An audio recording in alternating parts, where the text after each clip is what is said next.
very, very excited about two great guests, and we'll get right into an election that is so very important and exciting. Cara Eastman. Now, Cara, this is in Nebraska, the 2nd Congressional District.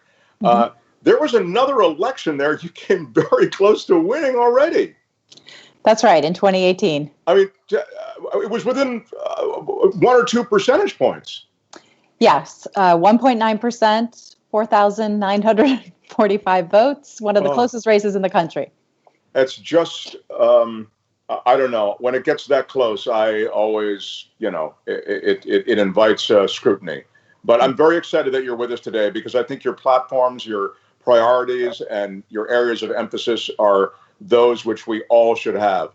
I almost don't know where to start, but let's start with what you feel is most important. I mean, I know you have plans for infrastructure, you have plans for public expenditure, you have plans for linking the public and private sectors in various enterprises. Please go ahead and take the lead on that. Sure. Well, I'm running on an end to corruption in politics, which now sometimes, given the current administration, seems laughable. But I do not take corporate PAC money. I believe we need to end gerrymandering as a practice. Our own district has been victimized by it, as it is a fundamental threat to our democracy. I'm also running and have people having a livable wage again in the midst of a pandemic, more important than ever, where I've talked to people who are saying they actually are earning a little bit more on unemployment than through their job, which is crazy that they were paid that little. And expanding healthcare. I believe in a baseline of healthcare for every American, and that Medicare for all is the way we get there. It's interesting you mentioned the pandemic because I think you're right. In a way, the pandemic has exposed a lot of these issues that you've been talking about, I think, for some time. Expose them in a more naked way, maybe, than they've been exposed before. Yeah, I think that's a great way to say it. I think the idea that each one of us, the vast majority of Americans are one financial hiccup away from complete disaster. And now we're seeing that, right? We're seeing where people are losing their jobs and therefore losing their health care, where they're potentially losing their housing, and just an upheaval of American families. And this is unbelievable that we are all that fragile. And when you look at these packages, these relief packages and the rescue packages, how would you as a legislator campaign to make that money work for you in Nebraska? Look, I think some of the things that have been done are good. There's one way that our current congressman failed, which is that some of that CARES money wasn't able to come to Omaha, the biggest city in the district, because of our population being just under 500,000, which is crazy. He should have fought for that. But to me, where we should have started is with workers, with small businesses, micro businesses, and then worked our way up, as opposed to the opposite. Of course, that's true. I mean, this is a relief package that's top down, and it should be bottom up all the way. And that's, again, I think you have sort of a populist platform. I mean, I don't know why I say sort of, it is. And so in that spirit, I'm sure you'd like to see a lot of these monies directed toward those people who need it the most before, if you will, some of those big corporate interests. Right. And obviously, none of us wants to see any big companies go under, because obviously they have a lot of employees. They do some good, right? It's not that. It's just that when you have the president of the United States say things like, oh, well, small businesses will be okay, but maybe some of them will be under new ownership, that is a complete disconnect for these small businesses that might be legacy businesses where their parents passed down a restaurant to them, or where this is something they built. I mean, their hard work, it just undermines the dignity of working people. Oh, wow. It's a great point. I guess I don't take seriously a lot of what he says. And frankly, I should, because I think his henchmen take seriously what he says, or those people around him. I use the word henchman, not you. But I'm just saying that the coterie of people who respond to his every whim do take seriously what he says. And you're right. I mean, a lot of what he says, though, I think falls into the category of empty promises, Well, and that's what we've seen over and over again. Empty promises. Investing in infrastructure hasn't happened. Lowering prescription drugs hasn't happened. Draining the swamp. My God, we have more swamp than ever. And by the way, it's not fair even to ask someone who's running for a congressional seat necessarily this question, because I mean, you need a coalition, you need almost a movement, a legislative movement, to hold a chief executive responsible for some of these things. But I'm just wondering what your strategy that you would bring to office might be about these various issues that you mentioned. I mean, frankly, the question I get asked is if Donald Trump wins and I win, how do we do that, right? And the reality is there are things that Republicans care about: lowering the deficit, investing in infrastructure, making sure that we have efficient, effective government. I mean, I think that's where we come together. But the difference is, I think we have a lot of politicians running for office saying they're going to compromise, they're going to do bipartisan stuff, and everyone's going to work together. But there's a difference between compromising your values and compromising to get things accomplished. And I think that's something that I've been pointing out over and over again. It's like, I'm not going to compromise my values. I'm telling people who I am, what I stand for. And if they want me to be in office, that this is who I am. But I'm really tired of politicians saying stuff like, oh, we're all going to work together. But that basically means that they're just going to compromise their values to get reelected. Yeah, if they even do that. I mean, I think that can just be pablum, just so many words. I like the fact, there's something about you that I really like, and it's that you come out of that world of nonprofits, don't you? Don't you have a background in that? Yeah. Over 20 years. Speak to that for a moment, because I think that's important, especially when it comes to legislative office. Yeah, I've run nonprofits for over 20 years. I've been hired to start or save nonprofits. I've started my own nonprofits, and I think that nonprofits are an incredible kind of bastion of hope in terms of getting things accomplished. And often when I hear about things like, how we need more affordable housing in this country, I think, well, putting that money in nonprofits' hands is a great idea, because they're people who actually care about the community. They're connected to the community. And I'm really proud of the things that I've accomplished, working on policy, raising money for blighted neighborhoods, focusing on orphan diseases, running domestic violence and homeless shelters. And I think bringing that perspective and that worldview, and that's really the worldview that I've been given, and it's been an honor to be given by the clients that I've served. And having that perspective in Congress could be pretty great. Yeah, I think when you're tempered by that, as you no doubt have been, by those underserved communities in the nonprofit world, it has to have an effect. And as you say, you've been doing it now. I didn't realize how long you've been doing it. I knew you had a background in nonprofits, but I mean, for that length of time, I just think that has to filter into everything that you do. Absolutely, absolutely. And that's what I think about when I look at policies that are being developed as how they're going to impact single moms in North Omaha who are living in crappy housing and struggling to put food on the table. That's the perspective that we need in Congress. What is the consistency of the 2nd district there in Nebraska? Besides corn? I love corn. I think people just think Nebraska's all cornfields. But, this district, the 2nd district and there are three districts in Nebraska. This one it's 98% urban, suburban. It's made up of Omaha and the county we're in, Douglas County, and then part of the county to the south of us, Sarpy County. And we are split between Republicans and Democrats, but a quarter of the electorate are registered independents. So who shows up to vote typically? Typically, it's always voters, people over a certain age. But we do have some bastions of voting in North Omaha, which is predominantly African American, and South Omaha, which is predominantly Latino. And unfortunately, we're not seeing the uptick in young people voting by mail that we hoped for this time in the primary. But we did double Democratic turnout in 2018. And we're seeing early voting through the roof this time, the ballot applications that are coming back. So there's still a lot of work to be done, but it's definitely been increasing, and we need grassroots campaign like ours that are actually not just getting people out to vote for us, but actually just engaging in robust GOTV efforts to get everyone to vote. Of course, that's true. I think the challenge probably for you is even greater. You don't have the advantage of incumbency. and you are dealing with this COVID-19 thing, which takes away retail politics and, like having town halls and all the ways you'd normally get your message across. In the last few seconds we have, how have you dealt with that? Well, we were lucky that we made a full pass at the district at the doors before COVID hit.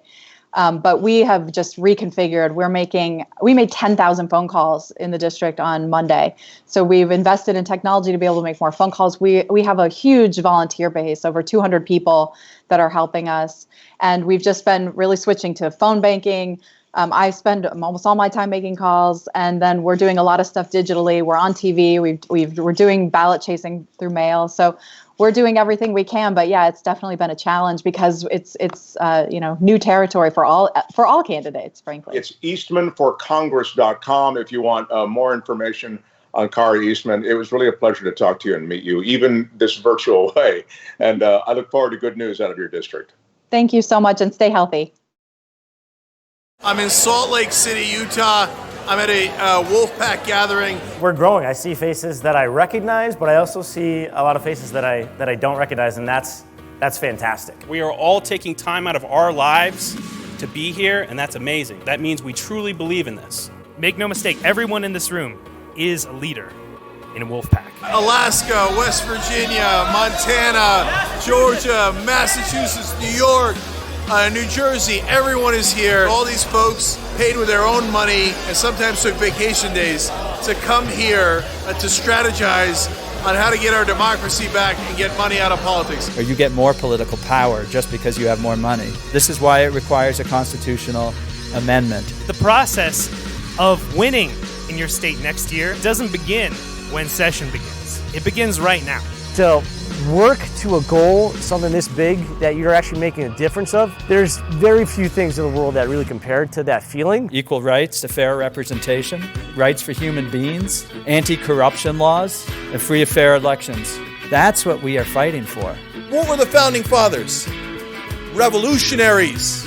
And they built revolution into the document. Article 5 is the way we have to go. This is how you do it. You're in this as a team, you're in this together. The fight will always continue. That fight is not between the left and the right. That fight is between basically greed and humanity.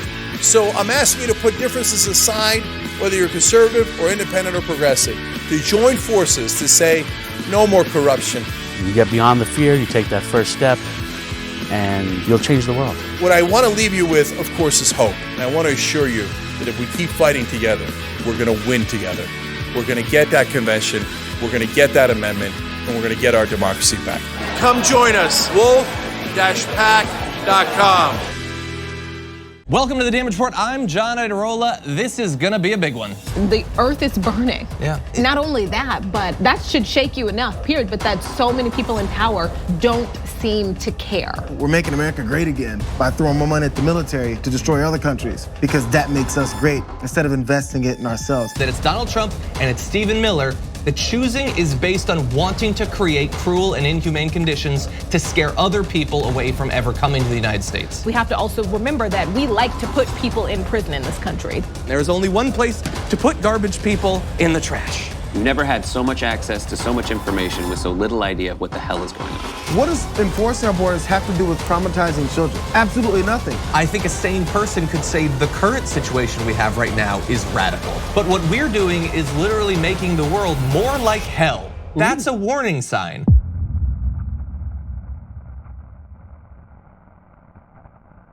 Public opinion, your opinion, has zero effect on public policy. The richest people in the country, their opinion has a direct effect. Leslie Byrne, a Democrat from Virginia, describes that when she went to Congress, she was told by a colleague, quote, always lean to the green. And to clarify, she went on, he was not an environmentalist.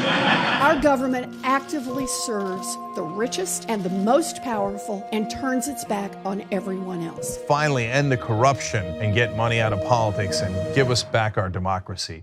My name is Carlos Hernandez. I am the valet parking for this small parking lot. I work for TYTs and they coming to this lot over 4 years. I know two more famous person, Bernie Sanders, the former Vice President Al Gore, and too many other guys. I'm so happy to cooperate with TYT.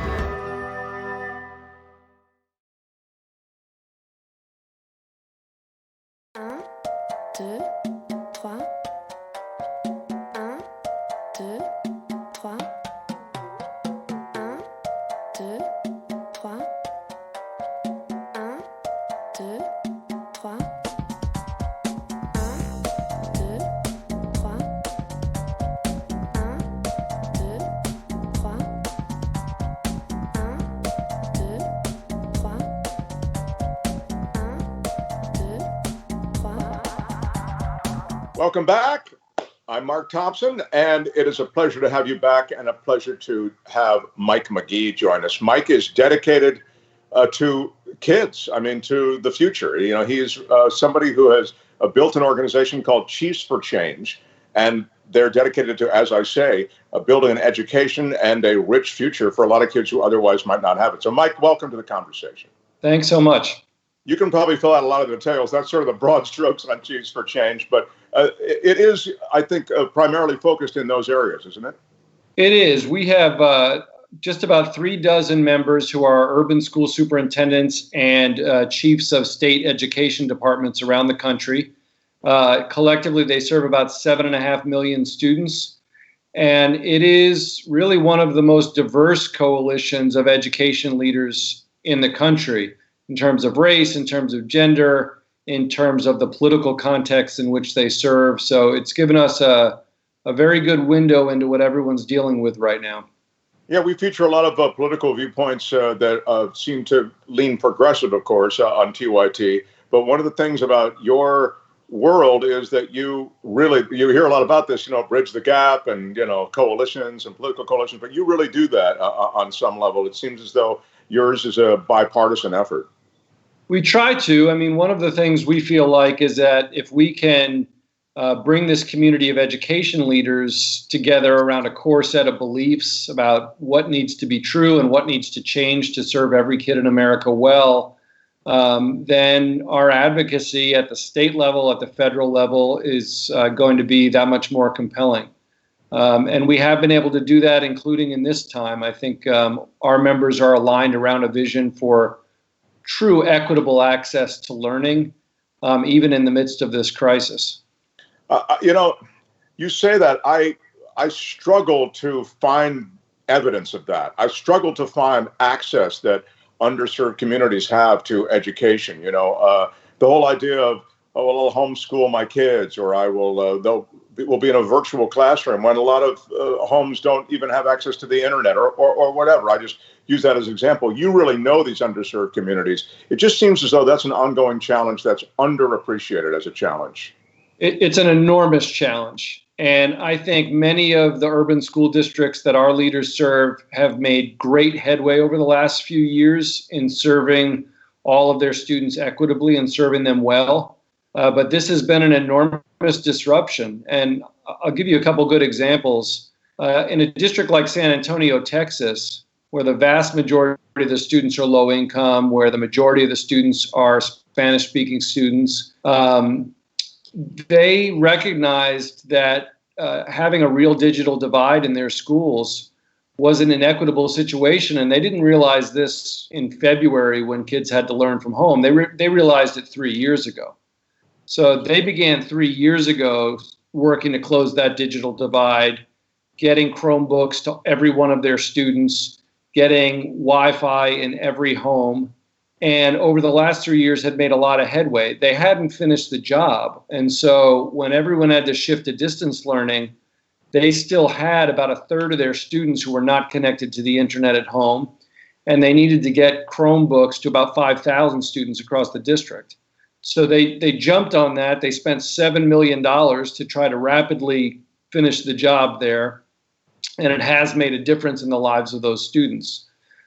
Another area that we found has been key to equity over the last few years and has been even more important now is making sure that curriculum across your system is of very high quality and teachers are well supported to use the best instructional materials effectively. Because what we find across the country is the students who are most likely to not have access to high quality curriculum that's rich and engaging and culturally relevant to them are low income and historically disadvantaged students. In districts that have had their act together on curriculum during this time, and where teachers have been working together, well supported by the district on good materials, we've found that they've been able to shift to the online environment more easily and more equitably. And that's been encouraging. But there are still enormous inequities that even our members are dealing with. That's fascinating, though. I have never heard until this moment curriculum mentioned in that way as such a critical element, and it sounds like it's a critical element in the way you describe it. It absolutely is. One of the things that we've found, and there have been reports on this recently, including a report called The Opportunity Myth, is that low-income students and students of color are much more likely, regardless of their aptitude, to be given materials below their grade level. And not only below their grade level, but materials that are not culturally relevant to them, not engaging to them. Were you on a call? I thought I saw something about you being on a call, a conference call type situation with the vice president. I'm talking about the current vice president, with Betsy DeVos, I think a number of other leaders. I mean, it was a collection of people that I might not have necessarily thought you'd be naturally engaging with, but apparently those are the people you naturally engage with. It was, I mean, our members, as I mentioned, have extensive reach. They serve millions of students, and the White House and the Department of Education, do have a real interest in our thinking around K-12 policy. So I was invited to that call with the vice president and the secretary, and I welcomed being involved in that because there are some issues of federal policy right now that are critical to the lives of students. The main one being the role that the federal government can play in getting all students connected to the internet. There's a program that's run by the FCC called E-Rate. It provides federal dollars for school districts to buy equipment for students, things like laptops, even Wi-Fi hotspots for their homes. That's right. Ajit Pai was on that call. I remember the FCC commissioner was on that call with you, wasn't he? I don't believe the commissioner was on the call, but it was the topic that I wanted to discuss and had a chance to discuss. And I'll just say one thing specifically for folks out there. Anyone listening really can advocate on this and make a difference. There are federal dollars for the kind of devices and connectivity that students need right now. The FCC rules say that schools and libraries can use this E-Rate money to purchase those devices, but they cannot lend them out to students to use in their homes. It really is a set of regulations from a bygone era. And so that's a change that could happen quite rapidly. If they did that, it would really empower local public schools and public libraries to help out their communities right now. So we've been advocating for that and are still hopeful that that change is going to get made. Of course, that seems like something that. What's required to make that happen? Is that literally a legislative process that has to seek that end, or is there any other way to make it happen more quickly? My understanding is the FCC can do it, and then that would put Congress in a position to provide additional funding for that E-Rate program and really be problem solvers on this front. Let me ask you, without getting too much into the weeds, where are you on charter schools and what seems to me to be an increasing emphasis on the privatization of education, which I think just widens the disparity. But again, you're the expert, not me. So we're a little unique in that our members all lead traditional public school systems, but many of them have very successful partnerships with public charter schools. They've been able to make those relationships work and used their charter school sector as a sort of an innovation partner to explore new ways of delivering education well and delivering it equitably, with an eye towards bringing those practices back into traditional systems. So we've certainly seen that work well. We also believe that while there are many, many reasons to put your time and energy and resources into traditional public school systems, which is where our members are, there are real challenges in districts that are zoned for neighborhood schools, but in places that are redlined based on their history of segregation. So in a district like San Antonio, for instance, which I mentioned earlier, over several decades, the middle-class neighborhoods of San Antonio, the largely white neighborhoods of San Antonio, left the school district. And what you have now is a school district sort of shaped like a salamander that is a real challenge in terms of funding and in terms of delivering other resources for kids and families. So we've seen smart ways to provide some amount of school choice to families for a number of reasons, including school integration, sometimes in partnership with charter schools, and sometimes in just by doing that with your own innovative traditional public schools. So it's not either or. That's interesting to hear you say that. There can really be a partnership or at least an awareness of what's going on. I think that's right. Yeah. Mike McGee, what a pleasure to meet you. Congratulations on your work. We have, I think, the website up, and of course, it's Chiefs for Change. You can always get a hold of Mike at McGee Jr. on Twitter, at McGee Jr. MC McGee Jr., that's my Twitter handle, and would love the follows. Yes, MC McGee Jr. Thank you. You corrected it. It's corrected well. MC McGee Jr. I've been doing weekly updates. I'm going to do one tonight from the calls that we have with all our members about how they're dealing with the crisis. I kind of give a long Twitter thread about what their latest thinking is. So that's a good place to find that information. 1, 2, 3. 1, 2, 3. 1, 2, 3. 1, 2, 3.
You're now applying for the job again. What did you do when you became president to restock those cupboards that you say were bare? Well, I'll be honest, I have a lot of things going on. Golf, golf, golf, golf. Because there's a lot of work to be done. Learning how to chip, learning how to hit the drive, learning how to putt. Trump once told Fortune magazine, let golf be elitist. Let people work hard and aspire to someday be able to play golf. to afford to play it. I love golf. President Trump for the birdie. Welcome to the swamp. I am your voice. I am racist, terrorist. Antifa, Al Qaeda, clean cold, tolerated. Water, big water, ocean water. My button is bigger than yours and my button works. Norway, China. Take a look at the oranges.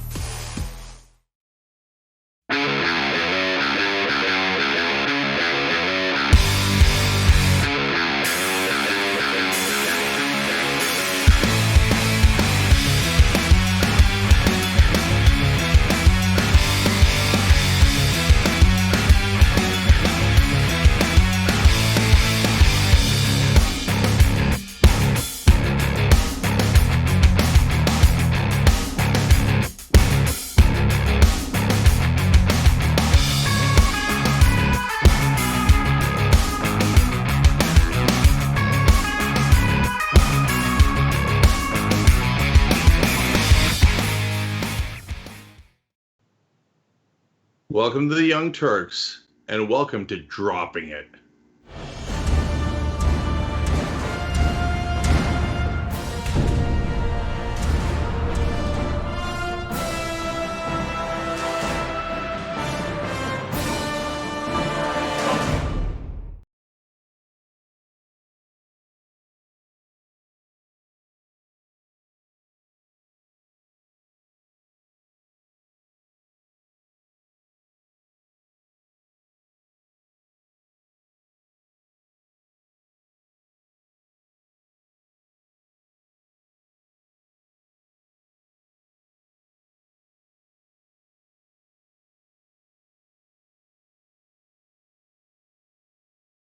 We'll get to a little bit of justice, but I know what America's thinking. Cenk, we've already seen your European soccer star style haircut.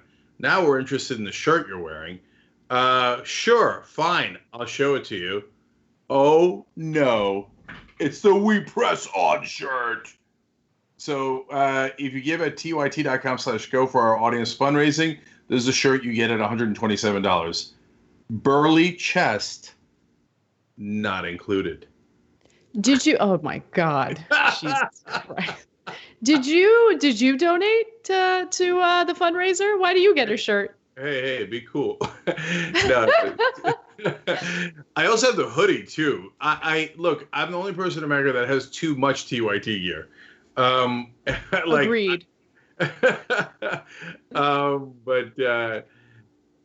no, I'm not on the donor wall, to be honest. So, but good point, good catch. But fine, we'll send you one if you're one in on the corruption. Okay. tyt.com/go. In fact, let's check the fundraising numbers right now as we are trying to keep TYT sustainable. Oh, look at this, 95,663. Guys, now I know it's a stretch and I know it's a Friday, but it feels like 100 is doable. It feels that way. And so super important to keep independent media viable and strong through these tough times. Obviously, do not give if you can't afford it, and if you take care of yourself and your family first. But if you can, that would be amazing, and it is much needed. All right, Anna, let's show them what independent media is all about. Let's do the news. All right. Actually, we start off with some great news. To be honest, news that I did not expect. Gregory and Travis McMichael, the two Georgia men who chased down and fatally shot 25-year-old Ahmaud Arbery, while he was jogging, have been arrested, and they're facing serious charges, assault and, more importantly, murder, aggravated assault and murder. Now, notably, the two have not been charged with a hate crime, but there is a reason for that. Georgia is one of 4 states that does not have a hate crime law. Back in 2000, the lawmakers in Georgia did manage to pass a hate crime law, but they didn't specify what fell under hate crimes, and their Supreme Court decided to rule it unconstitutional because of how vague it was. However, they have been arrested. They are facing serious charges. The Georgia Bureau of Investigation announced the arrest the day after it began its own investigation at the request of an outside prosecutor. Now, there was a lot of concern because the independent prosecutor who was pursuing this case noted that this case would go before a grand jury, but because of COVID-19, grand jury proceedings are not taking place. They're not going to take place until mid-June. So luckily, the Georgia Bureau of Investigations did get involved, and they've decided to arrest the two. Now, the shooting death of Arbery, 25, has been passed through 3 district attorneys in the 2.5 months since the man had been shot and killed while jogging through a Glynn County neighborhood the afternoon of February 23rd. So it took a long time to get any justice at all, and luckily it appears that there is going to be some justice in this case. Now, the Georgia Attorney General's office says, we're grateful the Georgia Bureau of Investigations has taken quick and decisive action. This tragedy cannot be undone, but this is the first step in what I am confident will be a swift road to justice. So there's actually a little bit more good news about how the cops handled it, which is also a little surprising given what we originally heard. But latest report out is that the police that actually looked at this originally wanted these 2 suspects arrested. And it was actually the Brunswick District Attorney who said no. Now, he was an investigator for the Brunswick District Attorney. So she has since then recused herself, as well as another prosecutor. We're on to the 3rd prosecutor here, now finally doing the right thing. But maybe you should have recused yourself before you told the cops not to arrest them. And so we always want to be fair on this show. So give credit to the police officers there that apparently wanted to do the right thing from the get-go. So that's right. Important to know. Exactly. So Gregory McMichael, who was it was a father-son duo who carried this out. By the way, there's a 3rd individual who was filming the video. His name is William Bryan. He's also being investigated. However, he has not been arrested or charged with anything yet. But the father-son duo, who you see in the video, the father actually retired from the police department just last year. So there was clearly a giant conflict of interest there, which is why Jackie Johnson, the district attorney, decided to recuse herself. But I will say this, and you're right, Cenk, it's one thing to recuse yourself after the fact, like after you've gotten caught, and like, it's a completely different thing to just like brush this case under the rug, which is what it appears happened, because it took a long time for anything to happen, any type of justice or action toward these two. It's just crazy. And go ahead. Yeah, and guys, understand that if the video had not become public, there might never have been any action or justice on this. Now, let's be fair in the other direction too. And so the facts are that the police and the prosecutors had this video the whole time. It's only after it became public and there was a world of pressure put on that they go, oh, I guess we meant to arrest them, right? Like I said earlier, apparently the cops wanted to arrest them from the get-go. It was the prosecutors that had resisted. And so now, by the way, as usual, credit in this case to Sean King, who did a great job of tracking down the 3rd person, who brought a ton of attention to it. The family's attorney is thanking Sean King. So wonderful work by him, as always. And then finally, there's 2 parts of stories like this. The original crime and then what authorities do about it. The original crime in this case was really horrific because he appears to be jogging. They chase him down, and then they shoot him down, and it's just horrible. And that's grave injustice, and a lot of people have compared it to a lynching. But usually, and in this case as well, when the authorities don't do the right thing, that is the bigger injustice, because crime happens all across the country and across the world. The question is, do you get justice for it or do you not, right? There are terrible people all across the country. We understand that, Nate. Not all of them can be stopped ahead of time, but the government's job is to bring us justice, all of its citizens justice, and that is what we did not have in this case. But the good news today is at least that process of justice has now finally begun. And yes, because of public pressure. See, the media and other folks that put on public pressure can and oftentimes do make a gigantic difference. Absolutely. So, Brett, I actually want to skip ahead to the second video in this story, because I think that it is also telling of what Arbery's family was told after he was killed in cold blood in broad daylight. Honestly, the defendants in this case now had alleged was that Arbery was a suspected burglar, and that's the reason why he was pursued. And then it turns out that Arbery's family was told that the context in which he was shot and killed was completely different than what we saw on that video. So let's go to that conversation that took place on Cuomo's show just last night. This first happened, and the explanation was, well, he was fleeing the scene of a crime. Did the police come to your parents and say, well, you know, he was leaving the scene of a crime, and that's what this was about? Did the police say that to your parents? Do you know? I do know that they said that it was a burglary. What would be their basis, other than what they were told by these two guys who are now arrested for connecting the deceased to any crime? That's right. And from what Ms. Cooper told me, Jasmine's mom and Ahmad's mom, law enforcement told her not only was their son involved in a burglary, but it was that during the course of the burglary that he was shot to death by the homeowner. And they didn't provide any basis for that. And in follow-up investigation, is there anything to that suggestion as far as you've been told?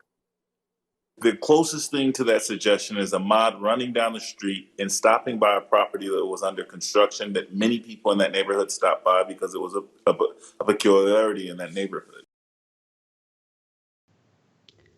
I mean, to go and tell the family members that he was shot in the process of burglarizing someone's home, it's just... it adds insult to injury, but I mean, I'm obviously saying that is downplaying it. It's just so unbelievably gross and disgusting. He was the victim here. He was not committing any type of crime. He was jogging, and he was shot and killed in broad daylight by two people who decided to pursue him for absolutely no reason. They claimed that they thought he was a burglary suspect, but I mean, was there any evidence of that? And if you think that someone is a burglary suspect, you're not allowed to just carry out vigilante justice like that and kill someone. I mean, you have to experience them. There is a law in Georgia, right? It's a citizen's arrest law that indicates that if you see someone with your own two eyes committing a crime, well, then you can get involved and pursue a citizen's arrest. That is not what happened here at all. Yeah, no, it's a very dangerous idea because, look, everyone is armed in America, period, let alone in Georgia. So if you take that to its extreme, I think there was a crime. I'm going to go get my shotgun. And what if that guy is armed? And next thing you know, we're having shootouts all over the place with so-called citizens' arrests. So in this case, this is exactly what people talk about when they say that driving while black, barbecuing while black. There was a story where a kid was questioned for mowing a lawn. Who mows someone else's lawn as a part of a crime? And in this case, jogging while black, because how many white folks or non-black folks have jogged by, if this part of the story is true, jogged by an abandoned property and looked at it? Millions of people? I know I've done that. I've done that a bunch of times, right? Same, definitely. And so I'm brown, but I'm not black. And so in that case, good neighborhood, bad neighborhood, doesn't really matter. Okay. the skin color is what apparently mattered. Because if a white guy had done that, there's no way in the world they chase him down with a shotgun and then shoot him. It's inconceivable. And so, so this is what African Americans in this country have to deal with all the time. When they ask for a little bit of empathy, oftentimes not only do they not get it, but they get, in the case of Colin Kaepernick, you get banned from your own profession. It costs you millions upon millions of dollars. The guy politely took a knee saying, "Can you please stop shooting us?" And there was rage against him, rage. And if you can't see that black folks in this country are still treated differently, you're trying super hard not to see it. I'm going to go ahead and take a break. When we come back, we have some giant updates to the Tara Reade story. We'll give you her interview with Megyn Kelly, along with some new court documentation that corroborates her story. And later in the show, we'll discuss the new unemployment numbers and how rushed Donald Trump feels to get people back to work, even though it's unsafe. We'll be right back. Old school's pitched to me from Jank. It'll just be me, you, Jesus, Ben, and maybe Michael. And we're like, okay, cool. I can do that every week. As you can see, me, Jesus, Ben. When you make the order, it says, don't exceed $20.01. So I'll just order literally anything to get it as close to that as I possibly can. I'm sorry that I ordered $45 worth of food and got an email saying, "Sir, would you like to rethink that?" And I go, what are you talking about? I was in hell. I was just like, oh my God, the theater's empty. Nobody's here. Everyone on screen keeps f***ing cursing. Why did I let this happen? And the whole thing looks like it was shot through a glass of milk. My mom's gonna be so mad. If you're looking for a heart attack, the short way, baby. Wrong. I did put mayonnaise on it. I'm the most in shape, overweight person you'll find. That's right. He was like, why didn't you answer my call? I called you 39 times. Yuck. But what makes you stop right before 40? What makes you say, nah, man, I ain't doing that no more. I'm cool. And I called you back on the air. And I was like, okay, Kevin Smith, big shot. What the you said you'd come on and you didn't come on. I'm sure I took that very well. Yeah, you did. You called me back the next day and said, I thought it was 7 a.m. There's now deep fake porn. I don't know if you guys have heard of this. I heard of it. I just had some in the car. I'll tell you who I'm not f***ing. Ben Mankiewicz. Have you guys ever felt that? Not ever. And now it's just the three of us. This is the intimate hour. By the way, the last half hour of this, we're not even rolling. Fair enough. Kingsley. See, I watch movies. I'm done with both of you. Once Greg starts laughing, I can't stop. And I was just going to ask you about getting high. Snoogans, Snoochie Boochies. And members, of course, you can get the whole damn thing. TYT.com, join, and free trial. I'm old school with the old folks. Good John, night. come back.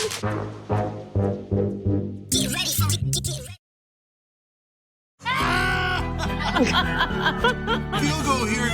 It's time to switch to beer. Oh, man. Oh, God. Do your best. He's a little like... Let's go! Oh. No one's happy now. Give him another try. Oh! Wow. This is the weirdest game.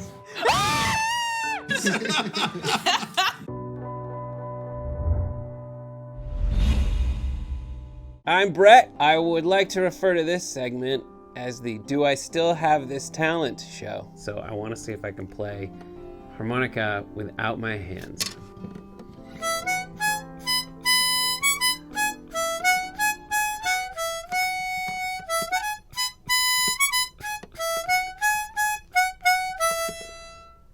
I don't know why I have that. Nothing's gonna be more impressive than that. I can also spin a basketball on my finger. While drinking. I'm gonna spin a basketball on my finger while drinking apple juice. You can do this, dude. It's also flat. I don't know if that helps or hurts. And it seems to be somewhat wobbly. Ta-da!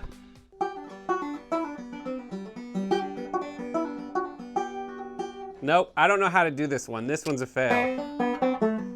Nope. Oh God, I'm so mad.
All right, back on the Young Turks. Lots to get to. First, I wanted to let you guys know about a couple of programming notes. So next week, we got Sean King on the show. We mentioned him earlier. Some of you mentioned him in the comments. We got Josh Fox on the show. In fact, Josh Fox's show itself is going to start next week. So that's Stay at Home with Josh, and that starts at 1:30 Pacific, 4:30 Eastern. The interview with Josh is at 2:30. So starting on Monday, our programming starts at 4:30 p.m. Eastern. May shows at 6 o'clock. And so everybody check that out. And on Tuesday night, we are going to have special coverage of the Nebraska primary. The reason why that's super important is Cara Eastman is probably the progressive with the best chance of winning. And she's a just Democrat. That's Tuesday night. Don't miss that. Now let me read some of your comments. Anna's Margarita Salt writes in, Cenk, you look more like a European rugby star. Just saying, LOL. Rugby as opposed to soccer? Well, that is accurate. I actually did play rugby. I also played soccer, but until my coach said you should be playing football instead. Now, Chance has a good question. The U.S. economy shed more than 20.5 million jobs in April. We're going to talk about that in a second. Unemployment is 14.7%, worse since the Great Depression. How is the stock market still rising? Pitchforks are coming. Well, the reason the stock market is still rising is because they're covered. They got giant amount of loans, grants, money from the Federal Reserve. Money has been printed and shipped to them. So as you guys are suffering, they're fine. Cheryl Josie says, Sean King, awesome TYT Army crusading for justice. Couldn't agree more. He's fantastic. Was a longtime contributor to us as well. There's so many other things to read here, but Nicole Schmidt says, without you and other progressive media, so many important stories would not be told. Thank you, Nicole, using YouTube Super Chat there. And last one, just for fun, Carl Jones, also using YouTube Super Chat, says, I want to thank you guys for an amazing hoodie. Got my wife it for her anniversary. She loved the pocket in a pocket, but freaked out about the thumb holes. Could she get a shout out? She can. Her name is Marissa. Thank you, Marissa. We appreciate it. And thank you, Carl. So shoptyt.com has all of our hoodies, and they're all awesome. Shoptyt.com. But if you want to get the We Press On shirt, the one I'm wearing now with this really cool mic in the middle, God, I love that mic. That's for anyone who gives $127 at tyt.com/go. And the hoodie version of this is for anyone who gives $1,000 or more at tyt.com/go. In fact, let's check in on that real quick. We're trying to get to 100,000 by today. 96,222. Pretty good. Pretty good. All right, Anna, take it away. All right. We have some important updates on the Tara Reade accusations against Joe Biden. So new court documents indicate that there is more corroborating evidence for portions of Tara Reade's accusations against Joe Biden, namely the accusations of sexual harassment. So these are court documents that were filed by Tara Reade's ex-husband back in 1996, and they were uncovered by the San Luis Obispo Tribune. She had lived there, so it makes sense that the documents would be in that area. So in the filing dated March 25th, 1996, Reade's ex-husband, Theodore Dronin, testified that he met Reade in the spring of 1993 while the two worked for separate members of Congress in Washington, D.C. Now, he wrote that Reade told him she, quote, eventually struck a deal with the chief of staff of the senator's office and left her position. So in it, he specifically mentions the sexual harassment she experienced while working for Biden. It does not mention sexual assault. But I want to just quickly pause for a second and note that one of the defenses that we're now seeing from Biden supporters is that, yeah, like this court document exists, but it doesn't say that Joe Biden's the one who did the sexual harassment.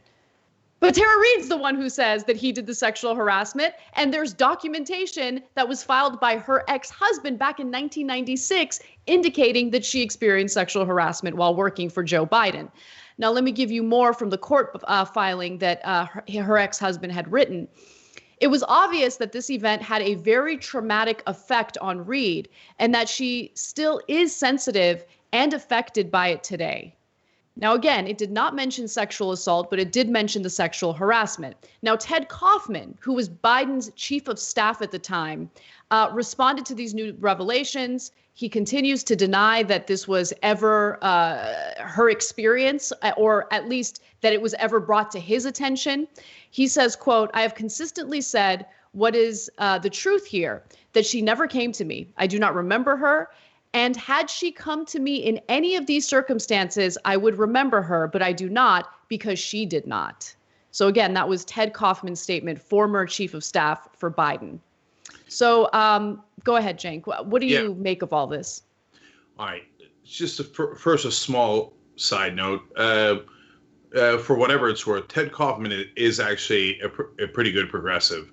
He later wound up becoming a senator replacing Biden and was very, very tough on the banks. That doesn't mean he's right about this at all. Just giving you context as to who he is.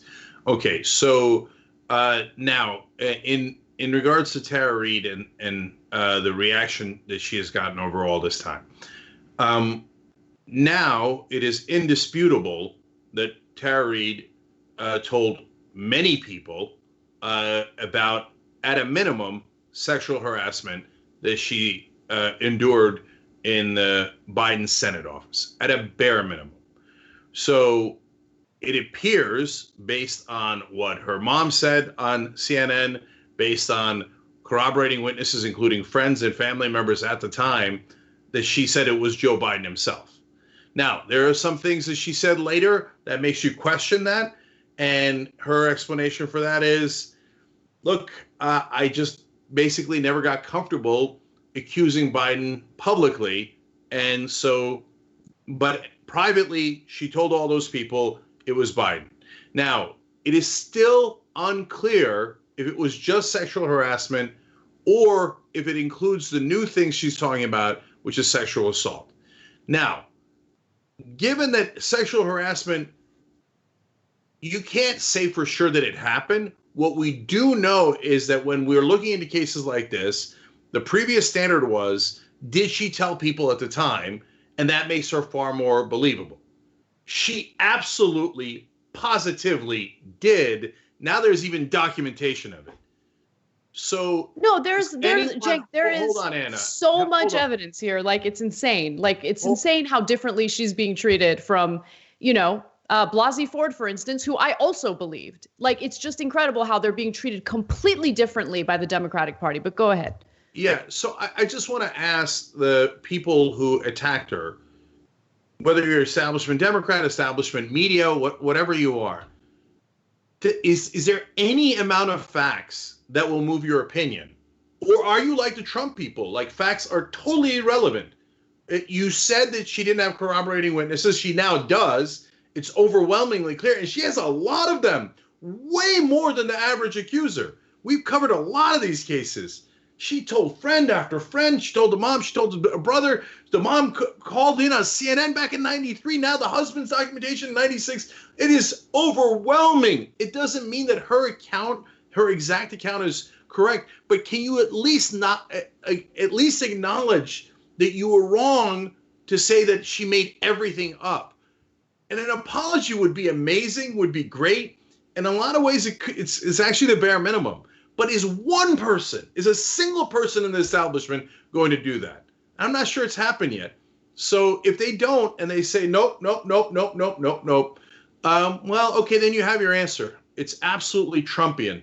They have an alternative facts, an alternative reality, and they just don't give a damn what reality is. Us, on the other hand, we're not making any conclusions. We're just telling you what the facts are. It's clear that she thought that there was, at a minimum, sexual harassment at the time. Did the exact sexual assault happen? I have no idea. Yeah, look, all I can say is I believe her. And I believe her because more and more of this evidence just keeps coming up.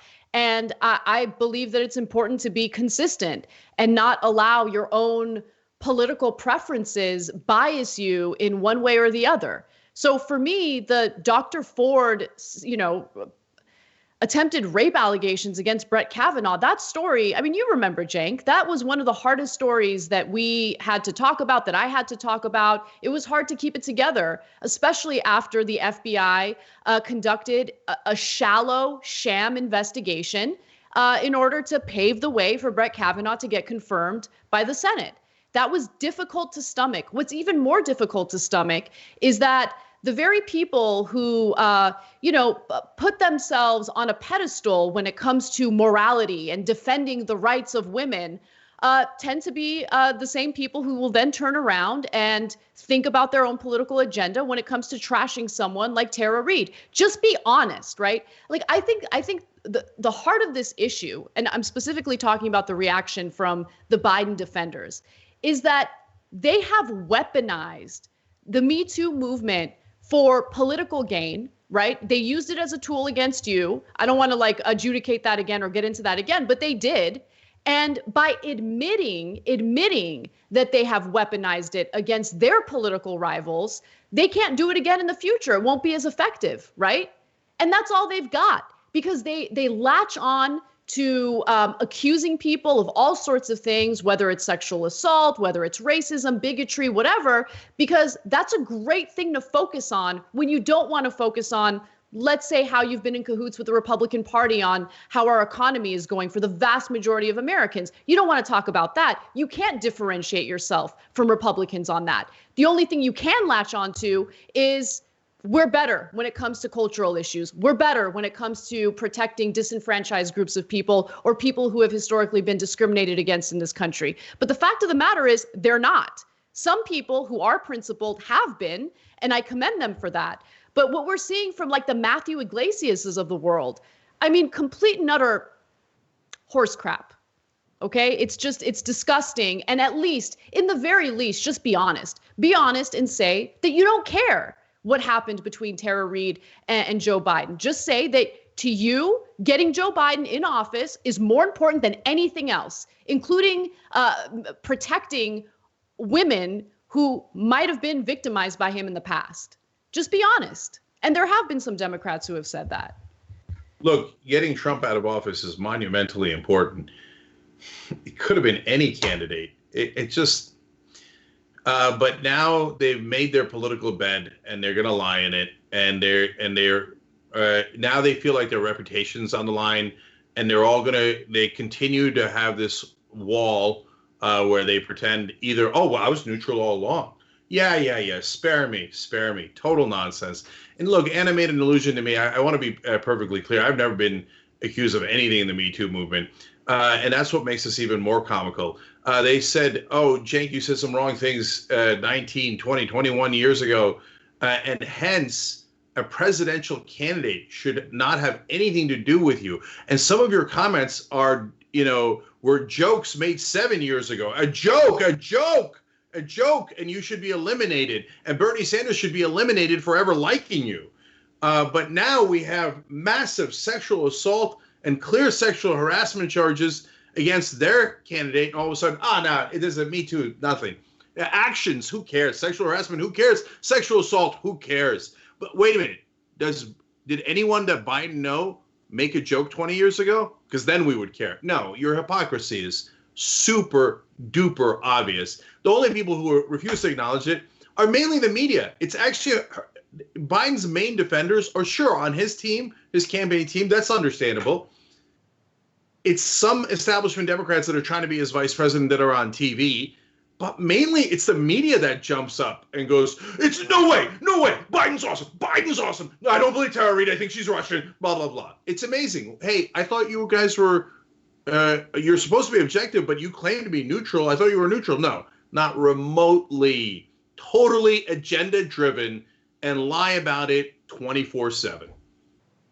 So there's a second part to this story that I want to get to because Tara Reade has spoken to more members of the media who are actually interested in listening to what she has to say. So recently, Tara Reade was interviewed by Megyn Kelly, and this was her first on-screen interview. Previously, she had been interviewed by Katie Halper on her podcast and by various print outlets. But in this interview with Megyn Kelly, you get to see her and just how her expressions are, how her gestures are, how her body language is. And I think it's really important to like give you a full picture of her accusations. So let's start off with the first clip. In it, she discusses the type of reception she's received from the very party that she has been a voter for a long time now. He did say that in his view, accusers should start off with the presumption that they're telling the truth. Do you think he's afforded you that presumption? No. I mean, it's been stunning, actually, how some of his surrogates with the blue checks, that are his surrogates, have been saying really horrible things about me and to me on social media. He hasn't himself, but there's a measure of hypocrisy with the campaign saying it's safe. It's not been safe. All my social media has been hacked. All my personal information has been dragged through. Every person that maybe has a gripe against me, an ex-boyfriend or an ex-landlord or whatever it is, has been able to have a platform rather than me. Talking about things that have nothing to do with 1993, like even the whole thing with being called a Russian agent, that in particular, that incites people. People actually, I got a death threat from that because they thought I was being a traitor to America. And I mean, these are serious things. And his campaign is taking this position that they want all women to be able to speak safely. I have not experienced that. So, Cenk, I just want to provide a few examples of what you'll see on Twitter, for instance, or from actual Democratic lawmakers in responding to Tara Reade's allegations against Joe Biden. First off, you have Joe Biden's longtime political advisor, Ron Klain, and he retweeted the following: "I wish we could get I Believe Biden trending every time this liar speaks. Who's with me?" Also, Senator Dianne Feinstein from California had some thoughts on this because she was asked why there seems to be a double standard when it comes to believing Dr. Christine Blasey Ford, but not believing Tara Reade at all. And here's what she had to say. "Kavanaugh was under the harshest inspection that we give people over a substantial period of time. And I don't know this person at all who has made these allegations. She came out of nowhere. Where has she been all these years?" He was vice president. First of all, to argue that Kavanaugh had the harshest inspection is a joke. Everyone knows the FBI investigation into Kavanaugh was less than a week long, and he was pushed through and confirmed as a Supreme Court justice. Also, let's just remember what Dianne Feinstein had to say about the Dr. Ford claims back in 2018. She said, "During every step of this process, we found every single piece of information from Dr. Christine Blasey Ford eminently credible, sincere, and believable. She knew this would have a huge effect on her life, and she was incredibly brave to come forward."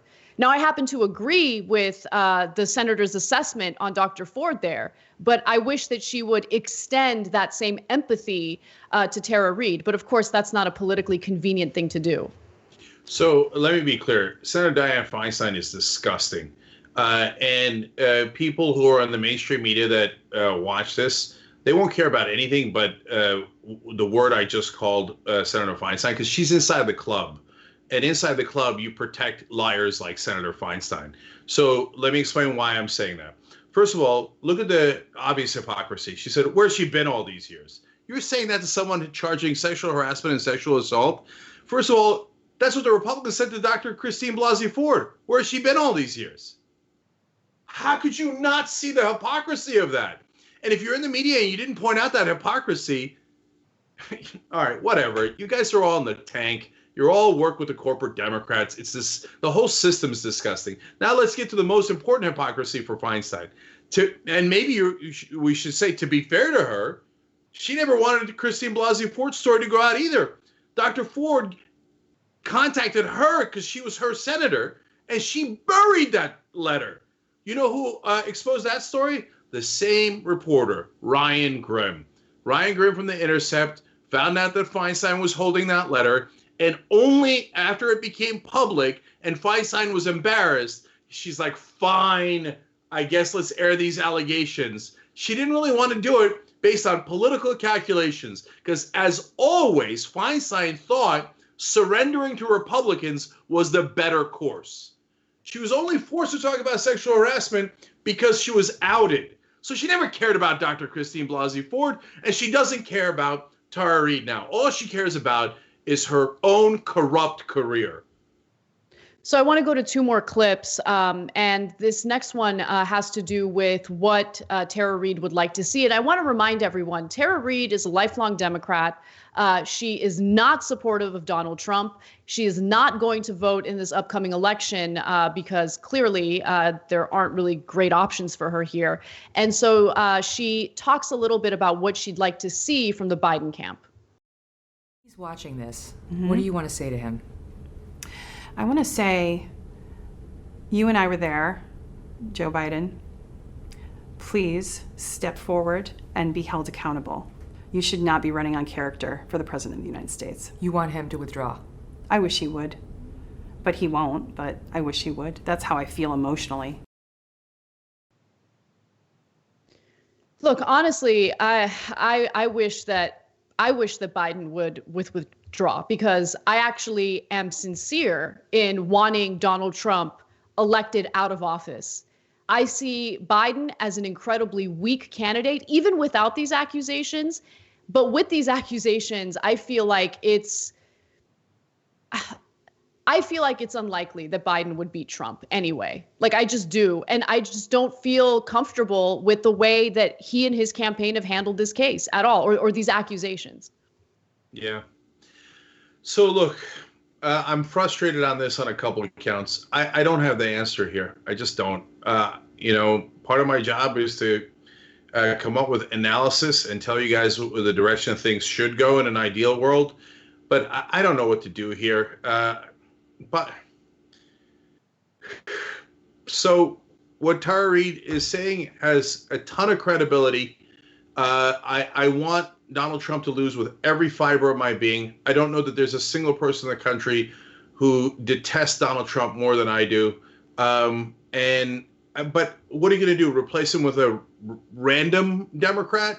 They're not going to replace him with Bernie Sanders, who came in second. No. And let me be clear. I know that. I don't want anyone to think that I'm some like delusional person who's like using this as a strategy to get Bernie Sanders in. No, like literally anyone. I know, but Anna, and then it puts us in a horrible position, because let's say that he was going to do that, which he's definitely not going to do that. But if he did, then they'd be like, okay, we're going to pick someone out of a hat, Buttigieg, Cuomo, etc. And then that would be unbelievably unful. And then if we said, look, Bernie came in second, then people would say, oh, we knew it, you were biased all along. No. That election is long over. The primary is long over. But what are we supposed to do? I don't know. I don't have the answers here. And I don't know that dropping out is the right thing to do. But I do know ignoring or attacking Tara Reid is not the right answer. Trying to pursue truth, justice, etc. is always a part of the answer here. And so, I agree with you. I'm worried Biden's going to lose to Trump, but you can't make decisions based on that. We already had the primaries. So that can't be the factor in deciding.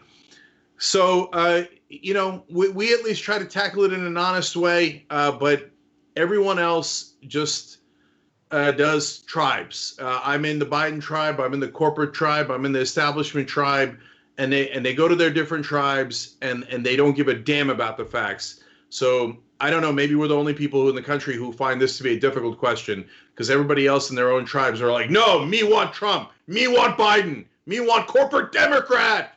And by the way, that includes most of the media. So, look, if you care about honesty and people who care about the news and doing the right thing, you know where to go. If you want robots, you also know where to go. All right, we got to take a break. We'll be right back.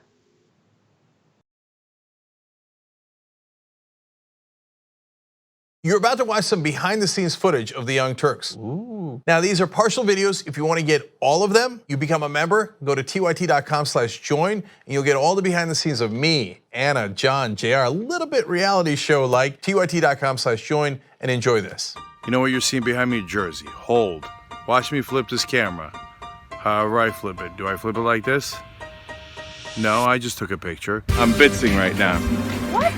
Behind the scenes. Oh, okay. For members? I don't have my face on. She doesn't have her face on, folks. Oh, that's JR's ass right there. You can't take 5 minutes off, can you? No, I can't, Johnny Pie. I said it was live stream, but I was lying. It's not a live stream. It's just for members. Bitsy, this is my cat. You know what his name is? Kiki Cat. Animals are innocent. Control room and the insanity is obviously there. Right now, as you can see, I'm directing or tech directing. I'm so happy to be here. This is what like a Labor Day beard looks like for Jank. Man, you're a Young Turks viewer if you recognize me like this. Such a big fan. Oh, thank you. You are the one person in my life I would love to meet. What's going on, guys? This is a Bitsy or a BTS or behind the scenes with Hassan Piker, aka Woke Bay. Oh, hi, I didn't see you there. I have finished my show, The Damage Report, and now I get into a really awkward time of the day. When I'm sitting, the control room is right there. So I can see Bart. And this is the Pittsburgh office, by the way. I'll refer to often as the boiler room. You see how it's ripped? Is it super unprofessional to wear that at a business meeting? Or am I like cool rebel? I just finished doing the power panel and I'm fired up. What do you do for TYT? Not a whole lot. If you're frantically tweeting at us that something's broken, thank you, because I'm fixing it. And thank you for being a TYT member. Super last thing, because there's always got to be a super last thing. Oh, that was disastrous! This has been behind the scenes, behind the scenes.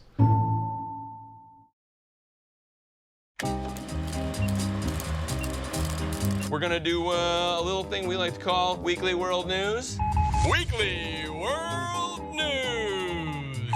I cull stories from around the globe, stories that aren't covered on the main show or aren't covered enough, and I turn it into a 5-question quiz for Dave and Steve. All right, do we have our answers? A from Dave and C from Steve, and the correct answer is B, an oil tanker that sank off the coast of China. Okay, we have one answer of B and one answer of C. What is the correct answer? It is, of course, A, an airplane wing-walking stunt gone wrong. Okay, we have an answer of A from Dave and C from Steve. The correct answer is B. We have an answer of B and C. What is the correct answer in true Weekly World News tradition? It's A. Come on. Taking the bear out for ice cream. That can't possibly be true. We're terrible today. Just terrible. When news is breaking and when you need Brett Ehrlich, it's time. When news breaks, when news is breaking and you like. When news is breaking and you need Brett Ehrlich, it's time for Breaking News with Brett Ehrlich. This is Breaking News with Brett Ehrlich.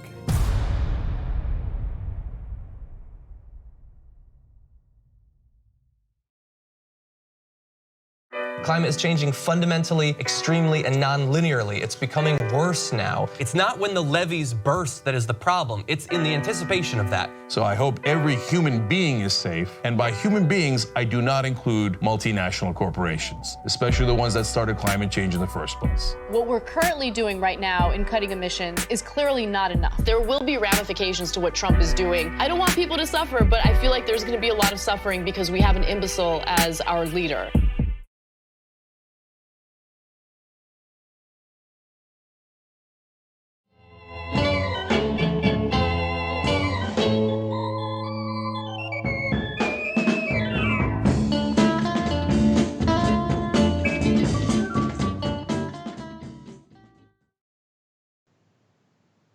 All right, back on the Young Turks. I want to thank our sponsors real quick. Aspiration.com/TYT, great progressive financial institution, good place to have your money. And NordVPN.com/TYT, especially these days when everybody's using their computer overtime. You want to make sure that it's protected, and they're good folks to protect it. NordVPN.com/TYT. You'll also get 70% off of a 3-year deal. You'll get a free month. You got to use TYT as a code. All right. And of course, also us, we're doing an audience funding drive, tyt.com/go to keep us sustainable. Now, I want to read a couple of light comments. All of you that wrote in on YouTube Super Chat, I read through all of them. Thank you so much for helping this show and for the great comments. Canada Rocks in our members section says 100% guaranteed that if anyone else besides Bernie was Biden's opponent, the establishment would have pressured Biden to drop out as soon as these allegations were made. 100% right. There's no question about it. If he was up against Kamala Harris or Pete Buttigieg instead of Biden at the end, they would have been like, nope, it's over. You got to go. You got to go. It's the other guy. Tina says, I again agree with Anna 100%. Just wanted to read that before I read Glass Half Empty on YouTube Super Chat saying, Cenk is such a stud. All right. And then last one here, because it's important. Sorry, it's taking me a while to get to it. Bitch McConnell, that's his handle on Twitter, says, I can't believe those Biden bros have resorted to violently threatening Tara Reade online. According to Whoopi, he needs to apologize publicly every time it happens. Isn't that amazing? All the vitriolic hatred against Tara Reade online, and not one person in the mainstream media has talked about how Biden should apologize for those comments. Of course not, because they're disingenuous hacks. And look, I want our audience to understand, when I talk about replacing Biden with like literally any Democrat, like the reason why I say that is because I know what the DNC is. We know what the DNC is. They're not going to allow Bernie to be the candidate, even though he's still on the ballot. So look, if you haven't voted in the primaries yet, the primaries are going to come to your state soon. He's on the ballot. So please definitely vote for Bernie. But at the same time, like we all know what establishment Democrats are about. They're not going to allow him to be the nominee. They're just not. And I want Trump out desperately. We can't be forced to like vote for someone who has these credible allegations against him. Like, anyway, go ahead, Cenk, keep going. No, I'm done. It's always the media, because at least the establishment Democrats have a dog in the fight, right? I get why they're backing their own guy, even though it's deplorable. Yeah, I use that word. But the media, they pretend to be neutral. Oh, we don't care at all. Yeah, my ass, you don't care. Come on, it's not. Oh, Bernie bro. Now Biden's people are vicious to Tara Reade. Not one story right? about it. Of Giant, course, unbelievable lying hypocrites. There's only one real news network in the country. It's TYT. I'm not kidding. All those guys, they're all hacks. There's a reason why you need tyt.com/go. You can call it self-interest. I don't care what you call it. It's reality. All right, Anna, let's keep going. All right. Attorney General William Barr is defending his decision to drop the case against Michael Flynn, who in December of 2017 did plead guilty to a felony count of willfully and knowingly making false and fictitious and fraudulent statements to the FBI. Now, Flynn pleaded guilty in December of 2017 to lying to the FBI about his contacts with former Russian ambassador to the U.S., Sergei Kislyak, in the wake of the 2016 presidential election. The case against Flynn stemmed from a special counsel Robert Mueller's investigation into Russian meddling in the election. Now, in December of 2016, Obama had imposed sanctions against Russia in retaliation for meddling in the election. Soon after the sanctions were announced, the Washington Post reported that Flynn called Kislyak several times in December. At that point, Flynn initially denied that he had discussed sanctions in his conversation with Kislyak, but later in his guilty plea, Flynn admitted that he had in fact spoken with Kislyak about the sanctions and had asked Russia, quote, not escalate the situation and only respond to the U.S. sanctions in a reciprocal manner. So I want to come back to that in just a second. But first, let's go to the first video where William Barr kind of talks about his reasoning for dropping this case and how he doesn't really regret it. Take a look. I feel good about the decision because that's what we're here to do. We're here to do what's right. Not what's easy. Right. Was it an easy decision?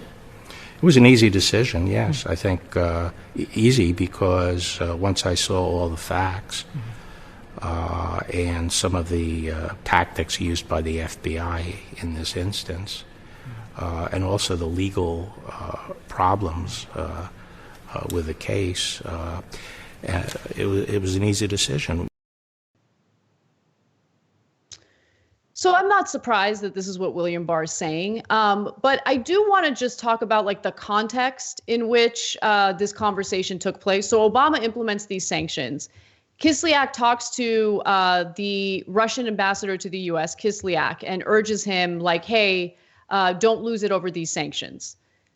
Is that a bad thing? Like, I think what they talked about matters. Yes, he lied to the FBI. There's no question about that. He pleaded guilty to it. He clearly had this communication with Kislyak.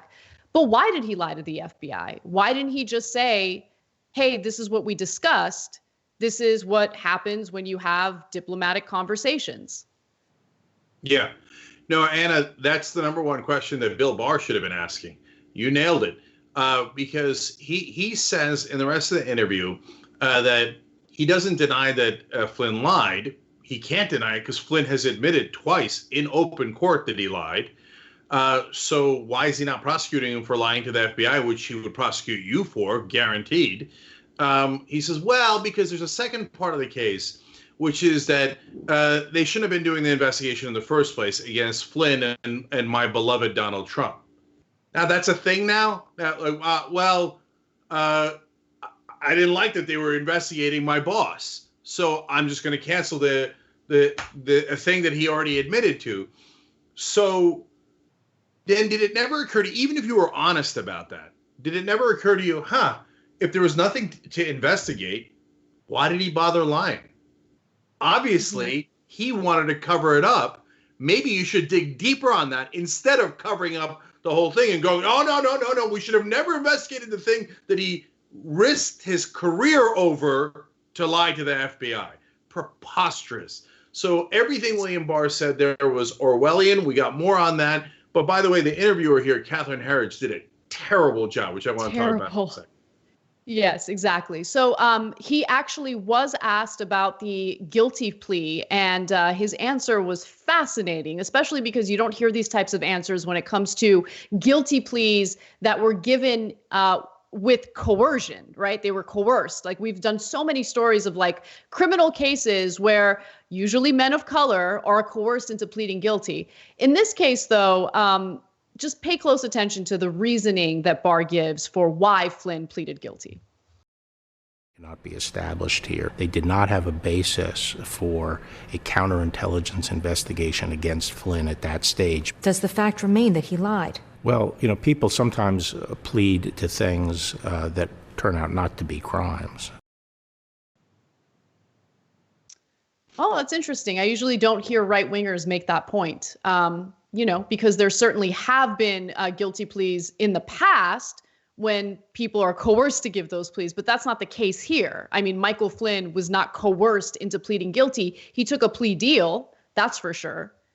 At one point, Barr used the phrase perjury trap. You do hear that in court a decent amount, almost always from the defense lawyer, not from the prosecutor. Barr is the prosecutor here, and he's like, poor Flynn, he had to lie to us. He had to. I mean, why were we even investigating him? He's a part of the beloved Trump administration who all did a giant cover-up of Russia and never wanted to talk about it. But, the FBI then goes in, and by the way, in another part of the interview, he admits, yes, every prosecutor, in essence, says, either you're going to tell me the truth or I'm going to catch you lying. But he then turns around and calls it a perjury trap because he wants to pervert justice here for his own political cause. I can't help it. I got to say it now. Catherine Herridge, instead of challenging him on any of those assertions, asks absurd questions like, it sounds to me like one of your objectives is to never allow the Justice Department to be used as a political weapon. That's what you're saying happened here, right? He's using it as a political weapon right there. And you are serving up a softball saying, now you care so much that this is never used as a political weapon, right? I mean, it's just sickening what our mainstream media does. And then Christopher Wray, the current FBI director, throws him under the bus. Does Director Wray have what it takes to make changes at the FBI? In other words, if you're watching the interview, here's the reporter saying, oh my God, you're not politicizing this. Your enemies are politicizing. And the current FBI director, which Trump is questioning, it looks like he doesn't want to make changes. He looks guilty, doesn't he? The framing on these questions are abysmal. Yes. One final video. It's short, but it's important to give you a sense of his frame of mind here. When history looks back on this decision, how do you think it will be written? Well, history is written by the winner, so it largely depends on who's writing the history. That's an incredible insight into his mind and how he operates. Cenk, we have about 15 seconds. Go ahead. Yeah. No, that's basically him saying, hey, if we win, we get to rewrite all this. And then truth will be on its head and so will justice. Ha ha. And Harry's just like, oh, thank you, sir. Absolutely, sir. I got a scoop. I got a scoop. Congratulations on the access you received. Horrible all around. We have so much more in the postgame. We have got to do Trump's reaction to this, and we will in the postgame.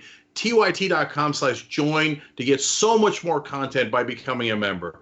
We'll see you guys there.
All right, back on the post game. Well, we used to, Anna and I did not do post games on Fridays. Now we have mega post games for you on Fridays. All the stories that we want to make sure that you guys get on a packed day like this. Okay, so Anna, let's get going. All right. So, as we know, the Attorney General, William Barr, decided to drop the case against Michael Flynn. This was a perjury case, and Michael Flynn had pleaded guilty in open court twice to lying to the FBI about his conversations with the Russian ambassador to the United States, Sergei Kislyak. Now, as soon as that case was dropped, Donald Trump decided to do something fascinating, and he explains what it is in this next video. You spoke to President Putin today. Did he? I did. That was a very nice call. And remember this, the Russia hoax made it very hard for Russia and the United States to deal with each other. They're a very important nation. We're the most powerful nation. They're a very powerful nation. Why would we not be dealing with each other? But the Russia hoax, this absolute dishonest hoax, made it very difficult for our nation and their nation to deal. And we discussed that. I said, you know, it's a very appropriate time because things are falling out now and coming in line, showing what a hoax this whole investigation was. It was a total disgrace. And I wouldn't be surprised if you see a lot of things happen over the next number of weeks. This is just one piece of a very dishonest puzzle. Unreal.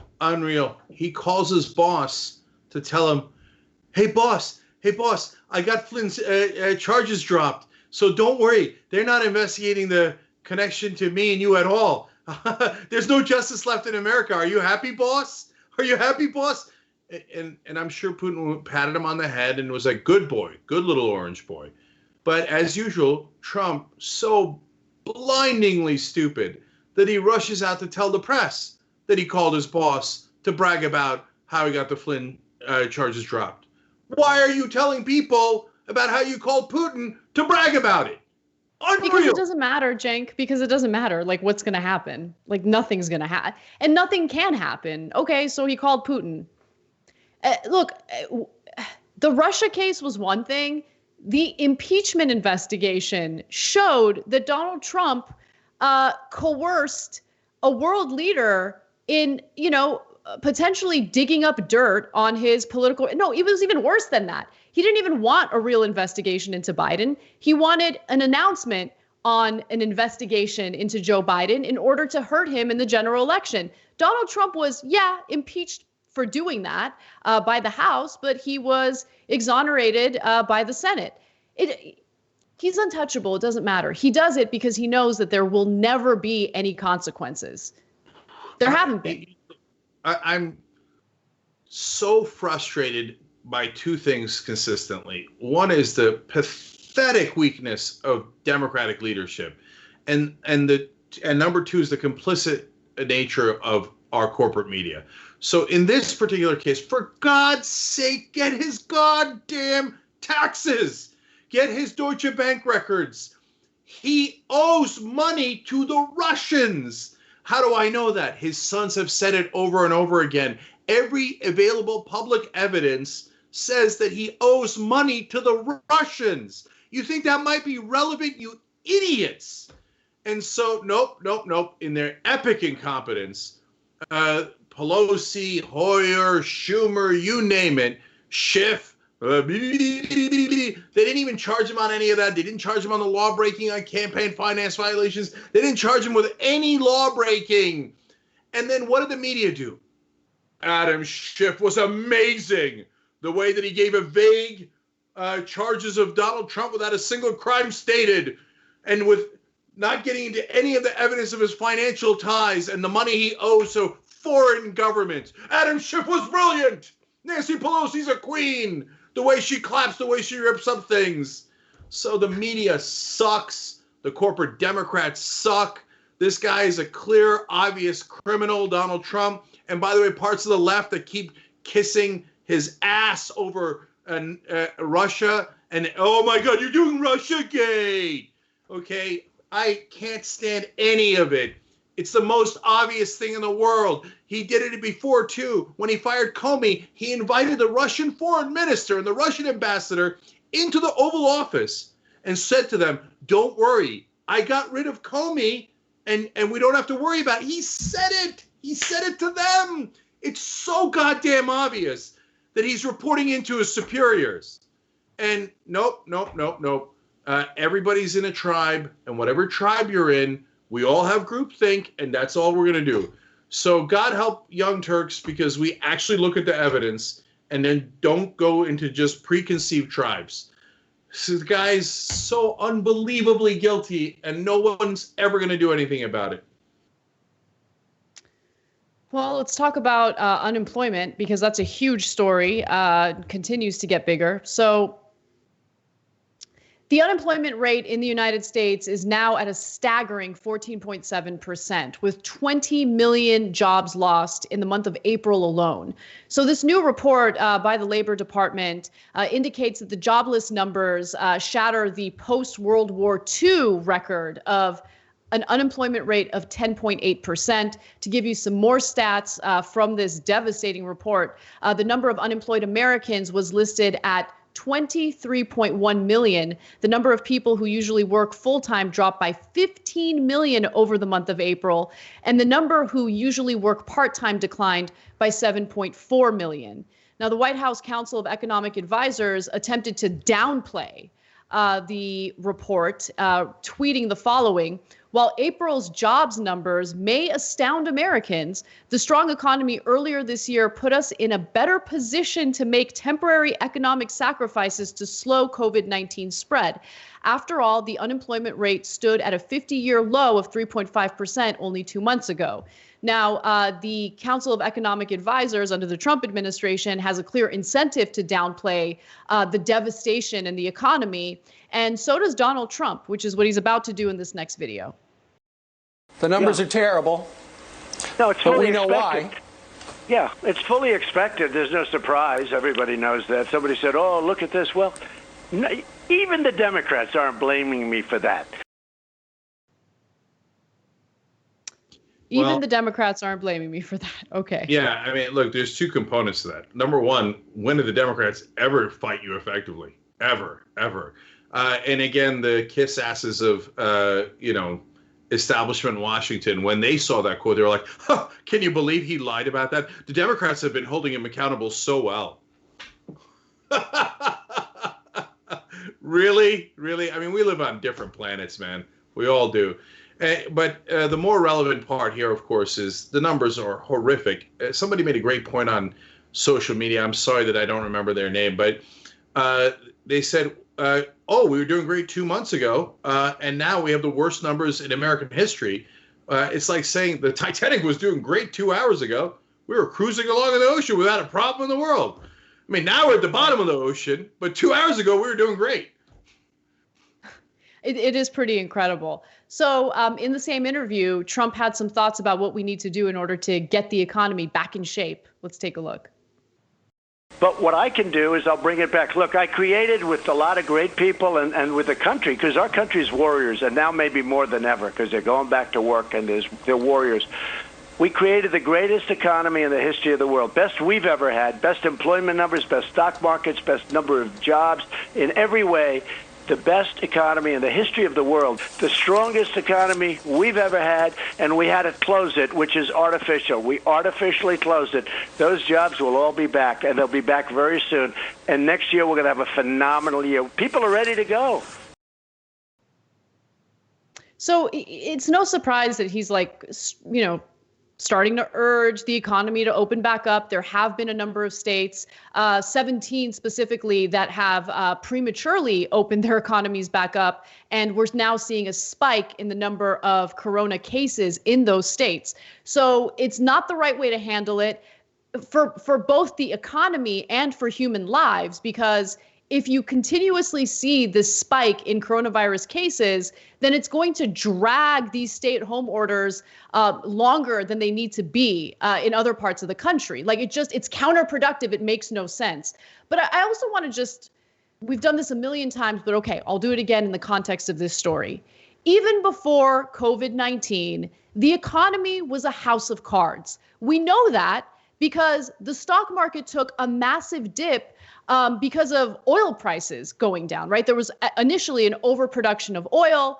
And all of a sudden, you see that impacting the stock market, which is the only thing that Trump likes to look at when analyzing whether or not the economy is doing well or if it's not doing well. He would be boastful about the jobs numbers, and he'd say that, we have record low unemployment, but he wouldn't take into account the fact that there were a ton of Americans who were working multiple part-time jobs to make ends meet. The gig economy had expanded, and the economy for the average American was so terrible that nearly half of all Americans couldn't even afford a $400 emergency, which is why when the economy did shut down in response to COVID-19, so many people were unable to pay their rent. So many people were able to pay their utilities. And that's why Congress needed to come in and provide some financial relief, which wasn't nearly enough.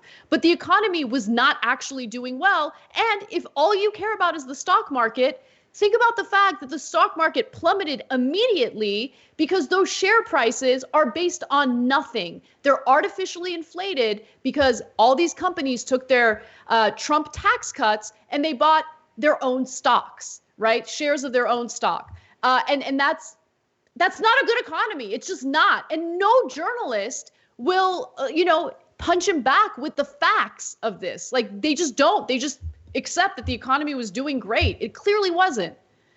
So when you have a bubble, when it bursts badly. And so that's exactly what happened here. And so the amount that it went down was because of the artificial inflation through stock buybacks and other matters. Now we have another problem, which is what Warren Buffett is talking about now. He's like, look, the Fed acted quickly and boldly, they all say in the finance world.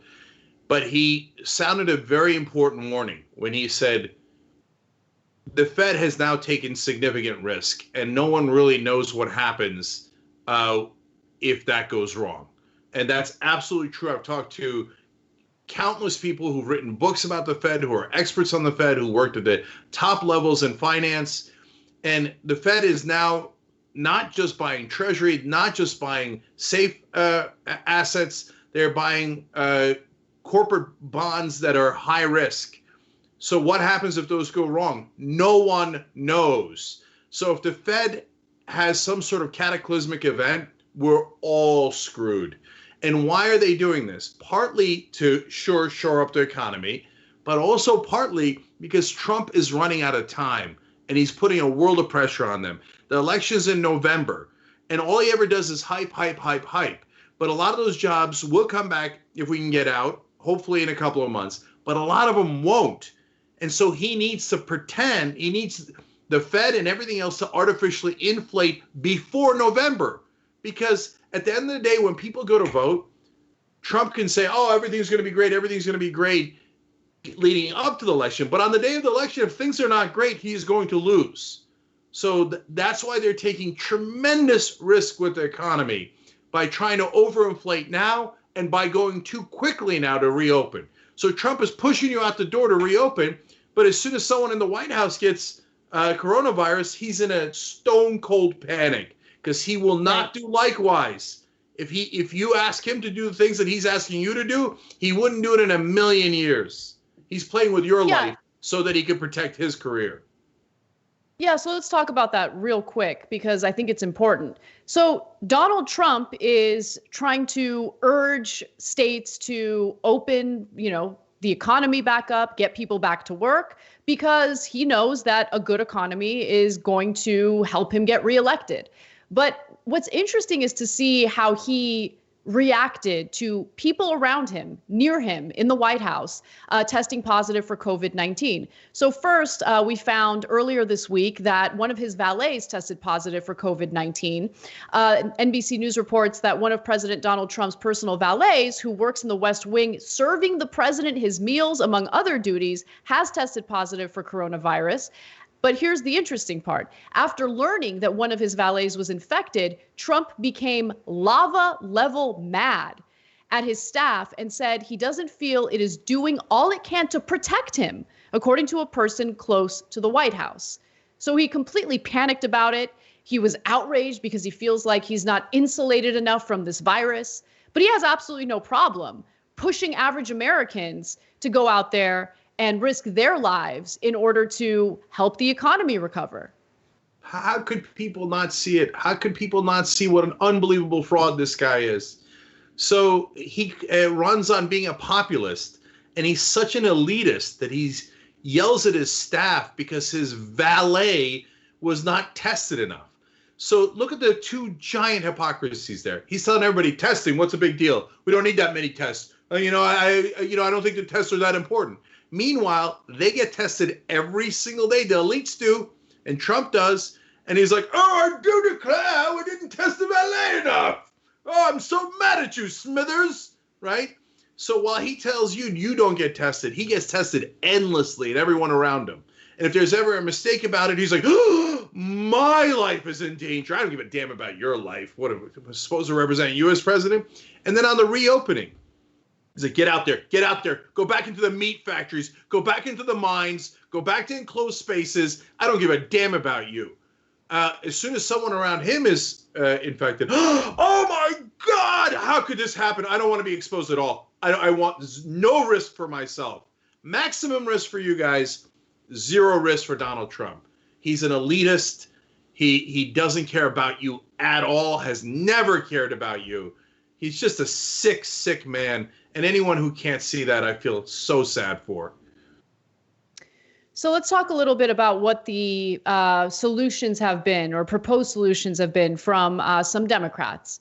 So luckily, when it comes to the devastating jobless number here in the United States, with more than 20 million Americans losing their jobs in April alone, there are some Democrats in the Senate who want to propose some common sense solutions. The question is, can they accomplish them? Are they going to fight for them?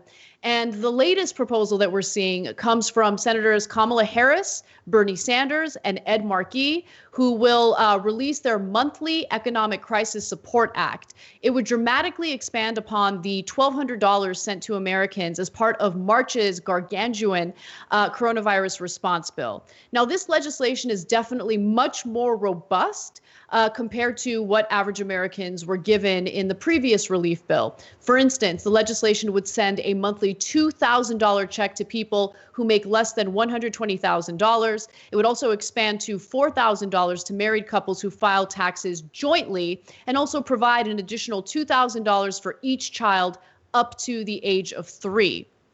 Now, the payments would also be retroactive to March and last until 3 months after the Health and Human Services Department has declared the public health emergency over. And so I like this because there's definitely much more of an emphasis on helping average Americans as opposed to bailing out massive multinational corporations.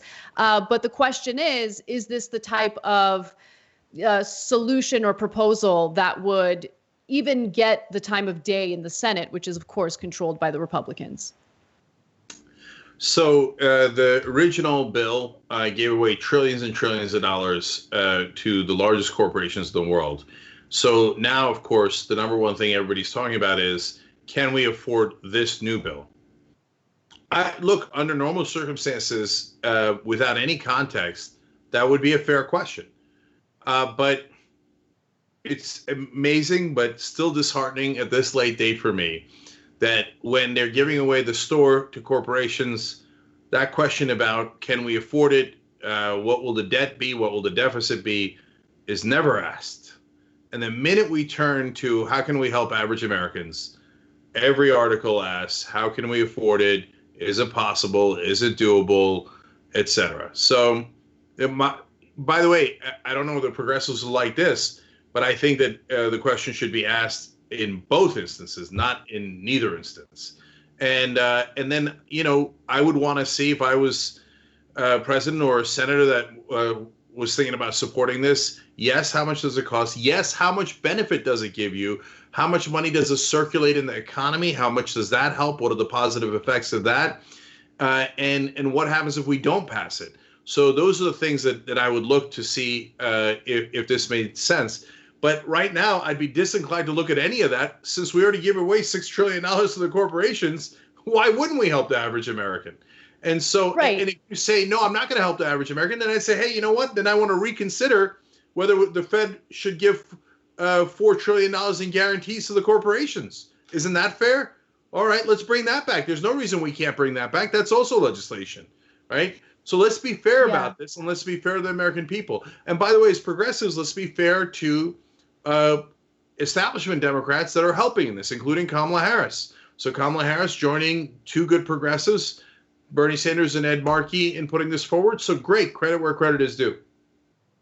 Yeah, definitely. And I just want to make a point about how the previous stimulus bill, which did bail out these massive corporations, did not include any type of rule or regulation banning these corporations from using that funding to buy shares of their own stock. So I mentioned that because the argument, Cenk, that you're going to hear from the GOP specifically is, no, but bailing them out makes all the sense in the world because they're the job creators, right? They're the ones who hire people. They're the ones who are going to keep people working for them. But that's not necessarily the case. We've seen over and over again that when it comes to some of these stimulus bills, you bail out these corporations. And what do they do with that money? They turn around and end up firing their employees and buying shares of their own stock. The same happens right after massive tax cuts. Trump cuts the taxes and major corporations decide, yeah, we're going to buy back our own shares. Like that's what happens. So in order for this economy to work, right, if you believe in this notion of free markets and all that, you need people who have money who can go out there and buy things. If the middle class is unable to feed their families, what makes you think they're going to be able to go out there and buy your products? They can't. That's why the stock market is artificially inflated. It's not because of consumer activity. It's because they're going out there and they're doing stock buybacks. Yeah. It's just crazy. Yeah. Anyone who talks about how public corporations will do the right thing and will be patriotic, or people like Nancy Pelosi who say that they're surprised that a public corporation was not patriotic. I mean, I don't know if they're deeply unintelligent, deeply ignorant, or just playing you. It's all theater. And they know a public corporation has a fiduciary responsibility to maximize profit. It's not a human being. It cannot feel an emotion like patriotism, and it cannot act in a so-called patriotic way. Otherwise, the CEO will be fired and replaced.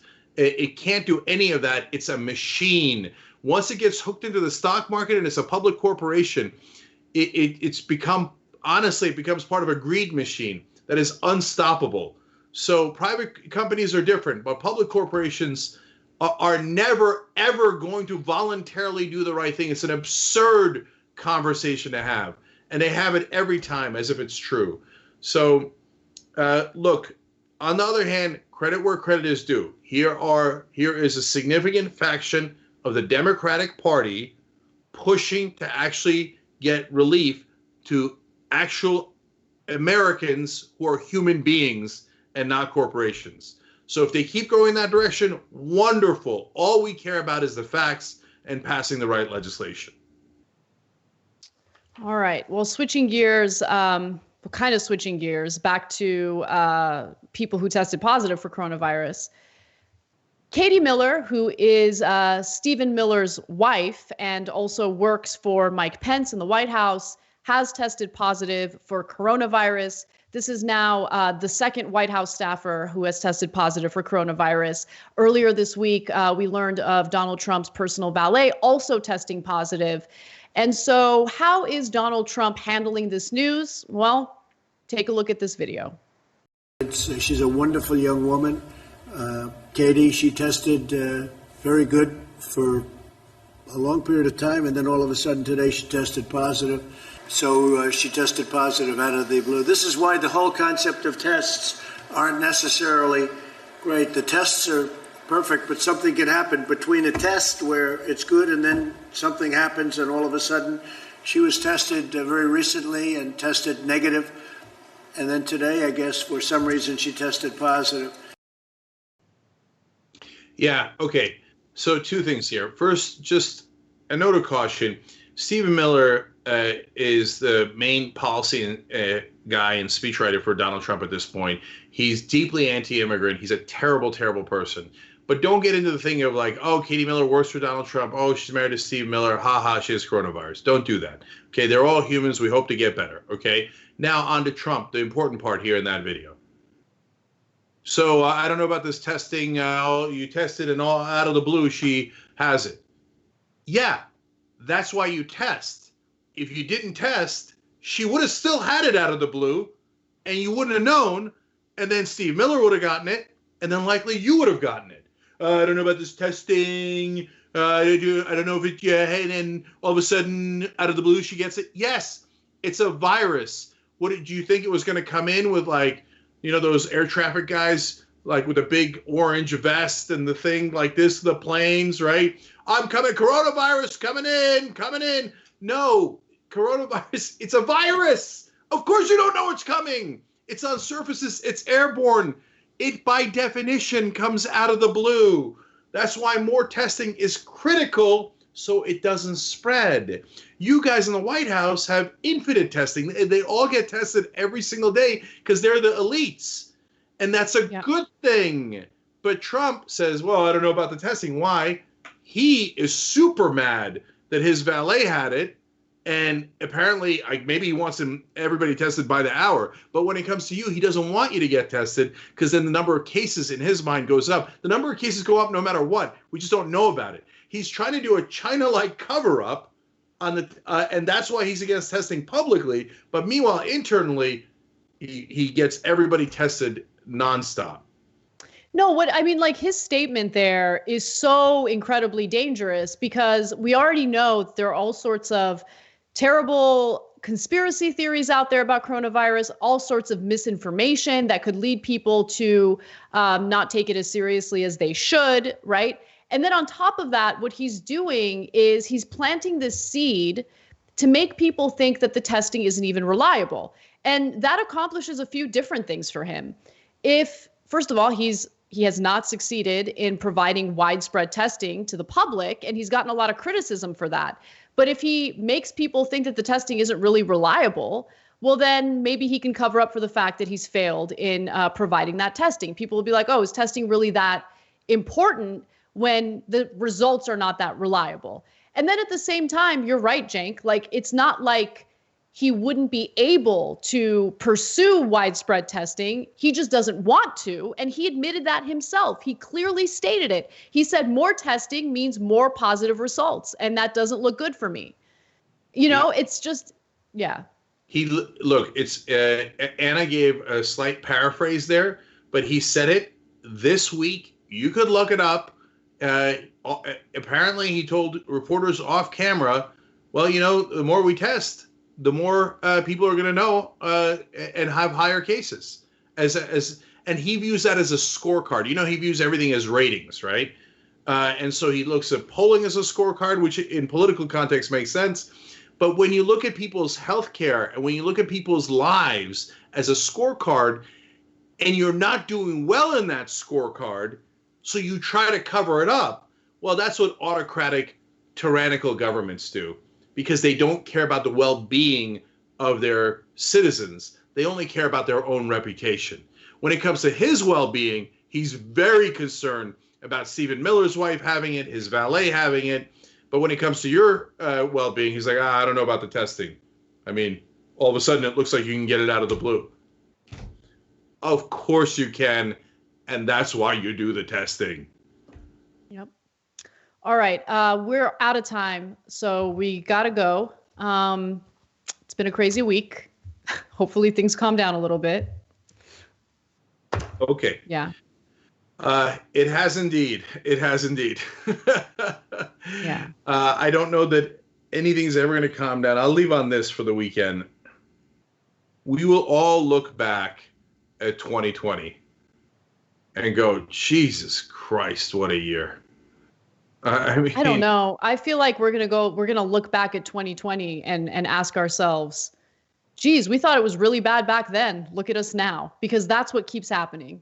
Like I mean, 2016, 2016 was easily, I mean, before this, one of the worst years of my life. And like all the good things that happened in that year didn't like balance all the bad things that happened that year. But now I think about 2016 and that was like a walk in the park. No problem at all. You took the words right out of my mouth. 2016 seems like a lovely picnic compared to 2020. So anyway, we're going to battle our way out of it. And don't worry, Anna, I announced the 5-year plan, so it's all going to be good.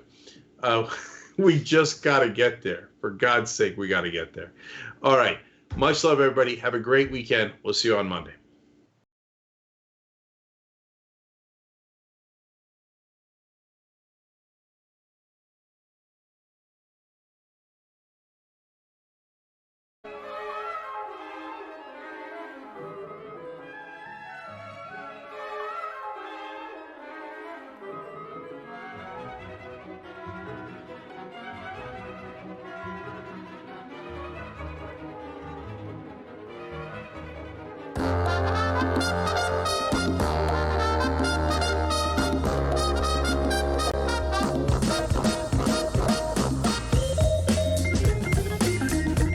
It's the Happy Half Hour. I'm Brett. This is Brett's wife. Hey, official title. It has been a number of weeks. Like what, 2-3 weeks? It's been 3 weeks since we were on the show together. Yes. And my question for you is, how are you holding up mentally after 3 weeks since the last check-in with the live studio audience? Right. I'm okay. You look terrified? You look like you fear some kind of what? How do you feel about this? This is fine. This is fine. Where's that meme of the dog sitting at his computer when the whole room is on fire going, this is fine. That's what it is. Fine. No, this has been great. It's been like a really long vacation where we don't do anything except experience each other for all day. Well, the nature of our relationship is such that when normal work is happening for me, you don't have to see me very much. Yeah. And is that better or worse for you than seeing me all the time? Because in a lot of films, the premise of the problems in the relationship is that we never get to see each other. He works too much, yeah. So what is it like? It's you're a very high energy person. You know, you have a lot, and I feel like you thrive on human interaction, and now I'm your only human that you can interact with, and I'm more of a cat that I like to hide under the bed for a little bit. Have you been able to hide under the bed enough? No, we've tried. But then you'll come in with a banjo. I'm not even exaggerating. You will come in with a banjo, and then it just... The other day you did a 15-minute monologue about city slickers in various scenes with accents, and I just let it happen. There's a whole... Speaking of city slickers, we're doing movie references so far on the show while drinking our margaritas for Happy Half Hour. Leftover from Cinco de Mayo. Yep. But yes, in honor of May the 4th, which is a reference to Star Wars, we're wearing What About Bob shirts that say, "Don't hassle me, I'm local." I guess the proper way to do it is to do this, how he does it. You know, you have to stretch it from the bottom. So I did. Anyway, so that happened, and currently what we're doing is wearing these. But yeah, when I did a City Slickers monologue to her, an entire one, to the part where it's like, value this time in your life, kid. Basically all the scenes in front of Jake Gyllenhaal's classroom. But usually I'm happy when she lets me get through something. But in this case, I was disturbed that you let me get through something like that without absolutely shutting it down. Yeah. I paid attention and everything. I'm dead inside. She's dead inside. What that means. And I think all of us are. So all of those people out there judging their relationships and unconditionally. So that's just me. We have a lot of show planned for you here on the Happy Half Hour. I know there's been a lot of news about how human beings are actually not necessarily the most necessary things on the planet, and nature has made a bounce back while we've been sheltering in place. So this is a segment that celebrates that, called Who Needs People? All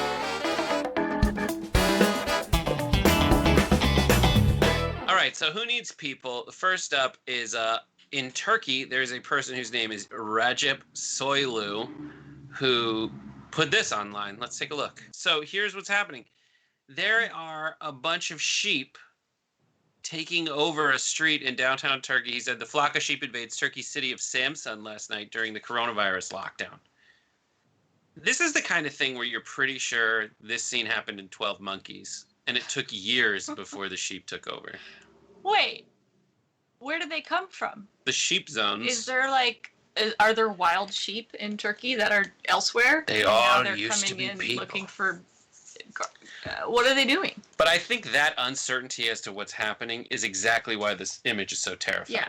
Like, you see a lot of these videos, like in London or something, there was like coyotes or something walking around like tiny little like shop neighborhoods, and you see like a turkey walking around somewhere, but you never really see like a big herd like that. And regardless, I always have questions about their origin story. Right. Hey, is that because a black sheep? This is hey, there you go. It's a domesticated animal. I would hope that some person who is a shepherd was like, you know what? I'm so bored, and I bet I could get away with this. So took them through to eat grass. And maybe in LA there's goats that for a while were trimming the park slope from 500 Days of Summer. So Right, they did that in Seattle too. There was like some blackberry thorns like in downtown Seattle, so they put a bunch of goats there to like clean it up. that's good. Here is more of a wild animal thing that's taking over stuff. There's a video camera in rural North Wales, but it's an area of rural North Wales that is not supposed to have this many badgers. Let's go ahead and show you these badgers. Badger. Mosh fruit. My favorite badger is obviously the one sitting like a person, Yeah, just I love that one, scratching just his scratching nards. his knee. Oh, is it his nards? That's the most terrifying thing, is when animals look like they're doing people things. Yeah, he's just like, yeah, you guys keep doing badger stuff. Yeah, I'll oversee this project. What is? He has gonorrhea. All right, next up is the animals are so, like, some weird things are happening. Animals are taking the place of Uber Eats. This was on Reddit by user Pedrika1, who put up a video that's like, my Uber Eats is here. Let's take a look at that. Oh, it's a cat. What is this?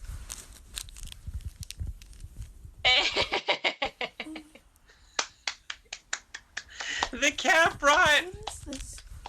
The cat brought him a Twix. Oh my god. Because the thing about cats, I don't know if you've ever. We've had one cat. We had a cat We've before we one had it cat. killed by a veterinarian at the end of its life. Yes, we had it professionally killed. But I don't think the cat ever brought anything in. Yes. One time it brought in a dead rat. It brought in a rat that had been dead for so long it was already stiff and dead. But the thing that cats do is they usually will go kill something and then bring it in and like leave it for you because they think it's nice, I guess. Mine never brought me Twix. Our cat did not bring anyone Twix. I want to go to this last thing that we're going to show, which is in the streets of Boston. I think this is the most ridiculous version of this. Here we go. Some turkeys in the streets of Boston. Oh, sorry, I stepped on your story about the turkeys. You don't step on nothing. These turkeys are in the streets of Boston, and I like the turkeys. Like, it stopped like it thinks it's a car. Like, it is weird enough to have a turkey in the street of Boston, which happens apparently a lot. It's just like, what are they doing though? Like, I get it that like people aren't around, so it's like more of a inviting place for wildlife to come check out. But like, he has no business here, or she. I'm guessing that's a she. Has no business here. Why? Because it's a girl turkey. It has a business. It has a business. What is It's he being a doing? turkey. I don't know. We don't need people on this planet. We have enough of them. Part of me really hopes that coronavirus just finishes the job, gets rid of us, and we can let the animals take over. It's like Dwight Schrute when he's like, "There's too many people on this earth. We need a new plague." Yeah. So depressing, but true. Honestly, I've given up. We got to take a break. We'll be back after this. Yo, welcome back, everybody. I do want to take one quick second to talk about how bronzed we are. Yeah. Like, we have the bluest white light on us right now, but we just can't be stopped. I'll tell you why, because Idarola has like this deep contrast look when he calls in the main show, and I'm switching it around, and I'm like, I want that to happen. Is that what this is? Oh my God. We did lay out though. We are more bronze than usual. But... I have tiger stripes for all my belly folds in the sun. Yeah. This weekend. Anyways, hashtag Tiger King. Anyway, so this is a segment we don't have an intro for because I don't know that much about it. So I didn't want to make one that I didn't know much about. Yeah. I want to call it random access memery as opposed to memory. Yeah. Because there's Sick a random meme joke. maker. Tell me about it. You found it. So this is something I found last week, and I was like, we have to talk about this, but I don't want you to see any of it because I want you to see them. Whatever. So there's a website that has used AI to start trying to create memes based on other memes that it's seen, but also I think it's like tracking, like it seemed pretty targeted, some of it. Like I was getting a lot of Fortnite stuff. Like I don't know if I would recommend anybody does this because I'm pretty sure they just like use my like viewing history to make memes that I would like. So that's terrifying. Terrifying. It's like my friend asked about a projector, so I was like, let me look at see how projectors are, and now all I get are ads for projectors. You'd probably get a lot of projector memes. Like I got a lot of video game stuff, a lot of like random like anime schoolgirl jokes. I don't know. Perfect. Anyways, it all seemed pretty targeted. But so some of them are ones that I found that were in the examples that were really funny, and some of them are ones that I just like clicked through and I thought were really weird. So they either fail horribly and that's kind of funny, or they're like oddly creepy and funny. So. I know that when Arthur was making the graphics today, he was like, these are really good. Yeah. So some of them are ones that I made on my own. Like I didn't make them, I just hit the button, and some of them are best of. So all right, let's get into it. Here's the first one. So like, you know, usually it's like, I mean, I don't know, that one's pretty perfect. This just says me, is this an idiot? So it's supposed to, I mean, like explaining them would be weird. I think you just need to like interpret it of like you and you looking at yourself and being like, is this an idiot? I definitely have that moment in the mirror. I actually think this is one that came up for me, which I'm kind of pissed about, but I'm not positive. I'm going to get confused. All right, let's see the next one. Okay. So what if I told you that we are going to die? This is one that it made for me. And it's like crazy because this is just a computer just trying to like be in on the joke. And sometimes it works. So what if I told you that we are going to die? The most hilarious, like, again, everyone forgets that this guy's an actual dude who was on TV. And this is the ancient alien guy. Mm-hmm. And everything about him and this shot looks like it's a professionally done thing, except his hair. Like, that's what everyone forgets. And the words coming out of his mouth sometimes. Well, but he has gone through the trouble of creating all the trappings of someone to be taken seriously, which is like what, like judges wear robes, so they're disembodied head of justice, and like people wear suits, so you're like, oh, this person has a home. This guy does all that, but then freaks out his hair. It's absolutely terrible. But also hearing that we're gonna die from a computer. Yeah. All right, there's a bunch of them to get through. All right, next up. Yeah. Me turns off fan because it's cold. Everyone else on the helicopter, I don't know what to do. This one was the one that I found. I didn't get this one. But yeah, so good. It's just like, yes, that's the correct answer. And the computer got it. So it's like, good job. Yeah. That's amazing. Yeah. Like that takes some kind of extra level. I haven't seen this meme yet of like vaguely. Oh, you haven't seen that? Tom Oh, that from one's Tom good. and Jerry. That one's good. That's how my soul feels most of the time. Not today. I'll show you later. But all right. No, show us now. All right, let's go to the next one. Stay calm. Eat your fan. This one it made for me. And it's just, actually, I'm not even going to say it anymore because now I forget. Like, I've been so invested in all of them. I forget which one I made and which one I found. But they're all like that, where it's just like, wow, that's a tough choice. Like, I feel like this spirit, as captured by the meme, this specific meme, is what I look for in memes. Mm-hmm. Is a little bit of sense, but mostly anarchy and drama. Yeah. Okay, next one. Okay, next one. You will never get it. This is the West Coast Choppers one or whatever. Sure, yeah. Or some, yeah. You will never get a girlfriend. I love you. I love you. I love you. I love you. Just.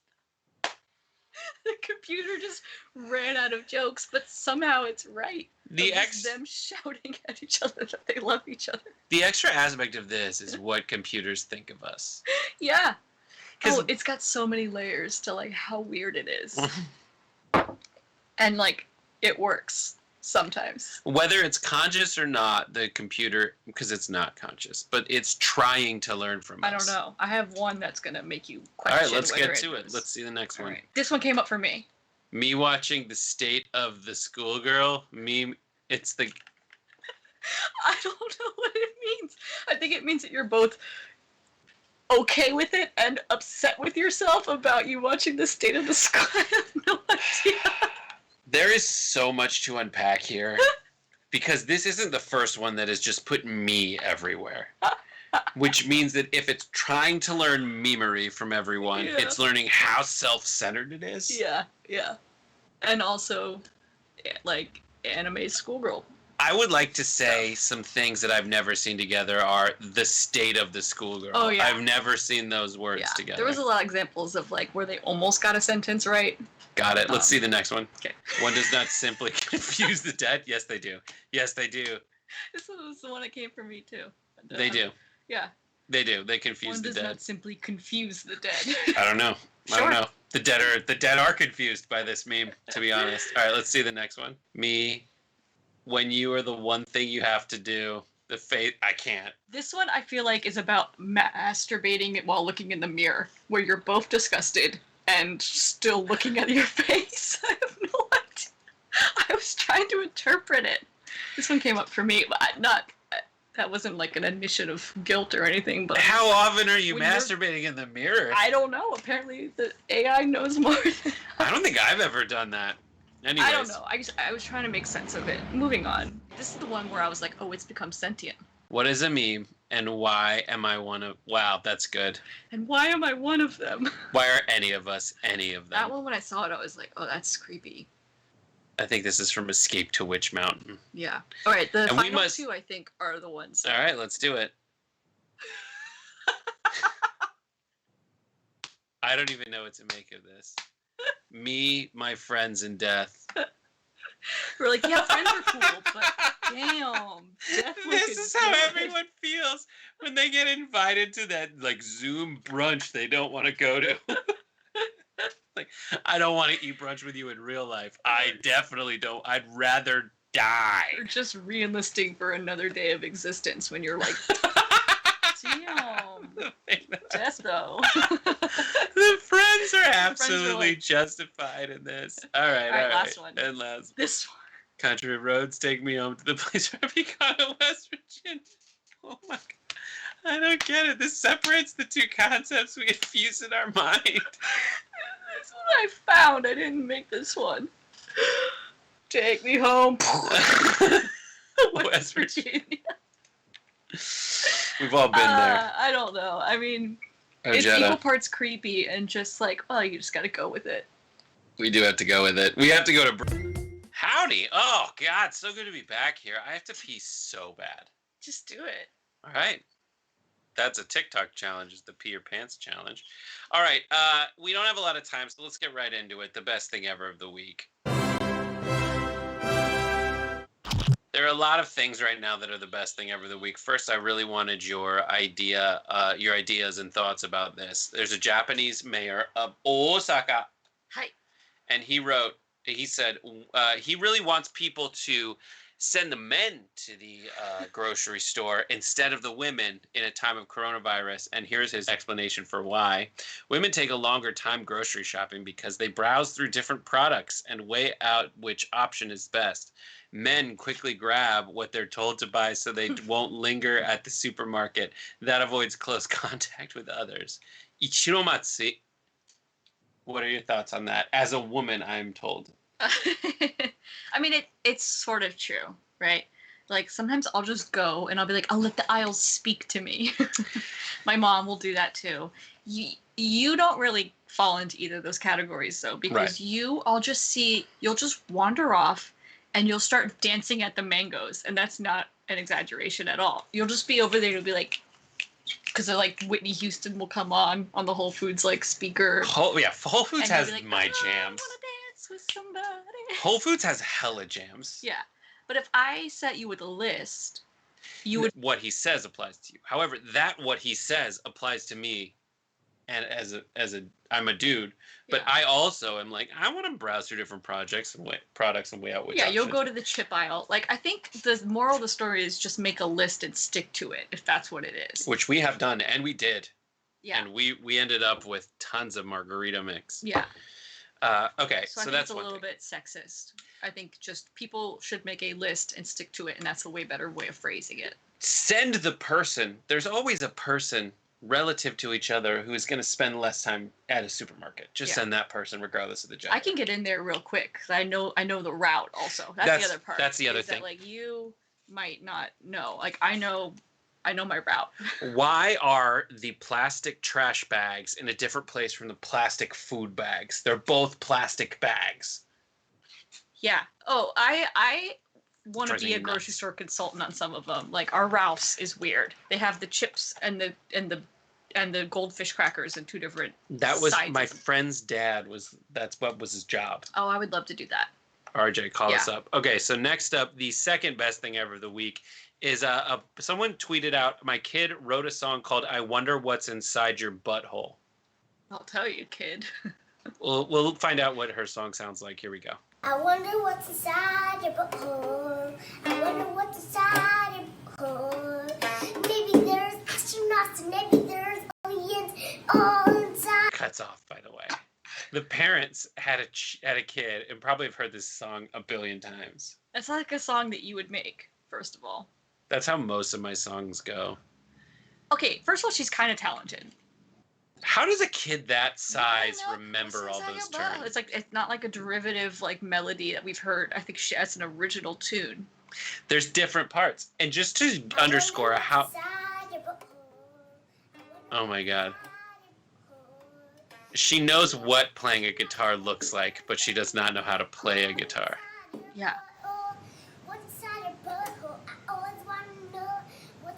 The answer's poop, though.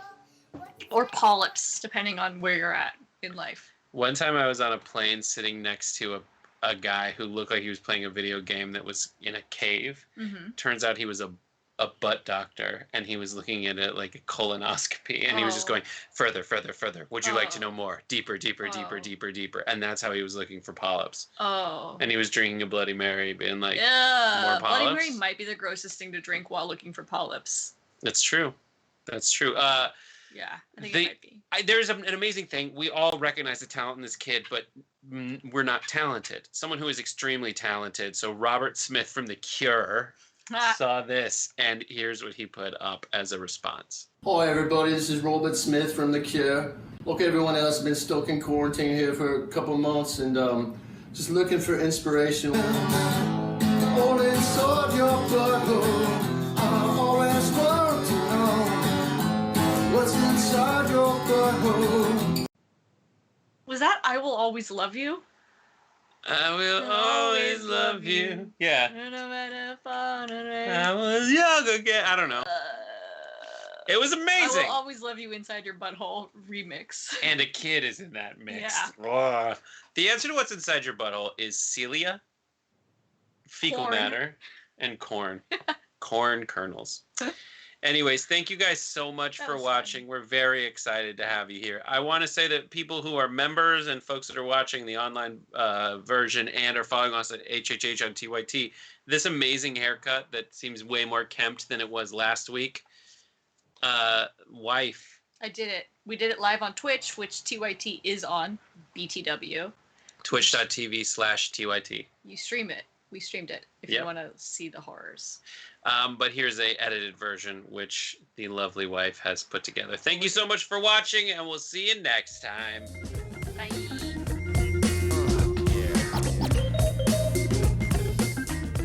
Hey everybody, very important stuff. This is something that I saw on Reddit and I had very strong feelings about, and it wasn't until I saw that Alex also put it on the pitch document in cute. For AJ, where I was like, this is happening. Oh, you say "all" right now like it's cute, but it's actually soul crushing and the same terrible. thought. But I don't second guess myself, and it just was kismet. So, anyways, there is a guy who is being called the male Karen, a total douchebag who seeming douchebag, allegedly. I'll say it now and just apply it to every time you think you could sue me later. But this guy was definitely at some kind of area by an exit of an establishment, and he was in an altercation with a guy who worked there, and essentially this guy allegedly was not going to allow a man to drive home drunk.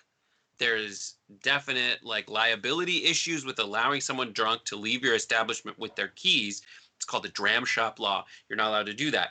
So this guy was essentially saying, no, you can't drive, you seem drunk, and here is what happened. Oh God.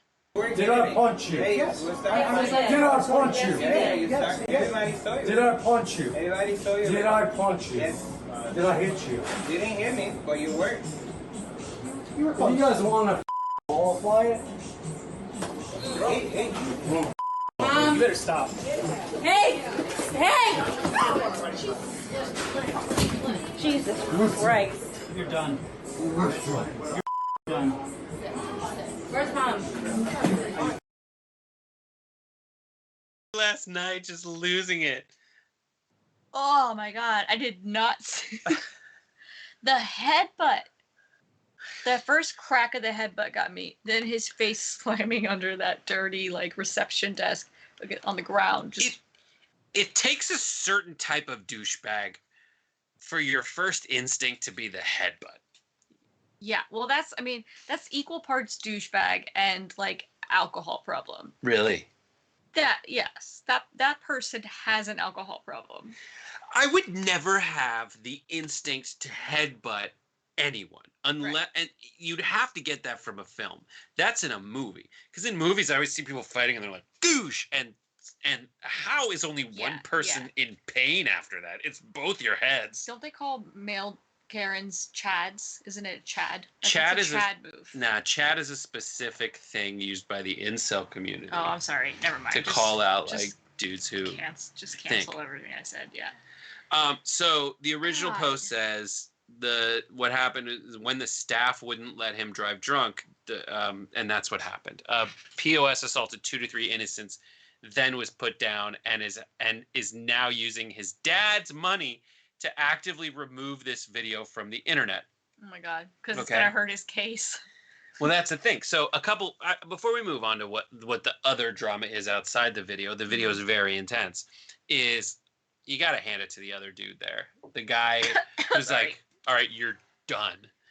Wrestling coach who's like, yeah, you who probably was that guy? Did he work there, or was he just a? He seems to be a dude by the entrance who's kind of I always making. want to have that dude somewhere nearby me. I'm sorry, I'm not that guy for you. Oh yeah, sorry, I didn't mean like that, but yeah, that'd be great. I'd love to be that guy, but then again, you wouldn't tackle that guy down to the ground. No, you wouldn't. I would say something devastating. You would, yeah.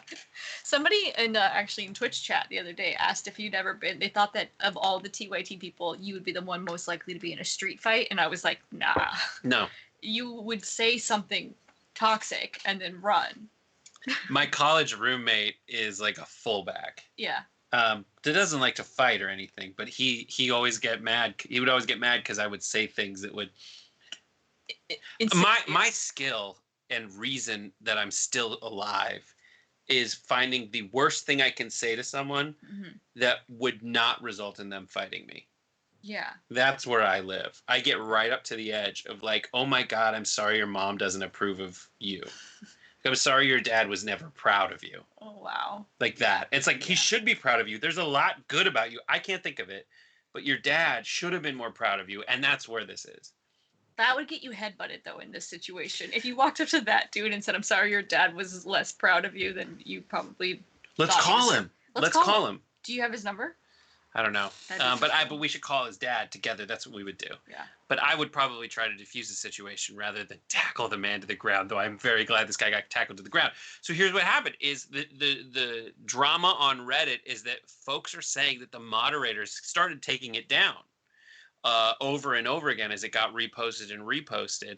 And the theory was that this guy's dad this guy was using his dad's money to threaten lawsuits against everyone and bribe moderators to take the post down.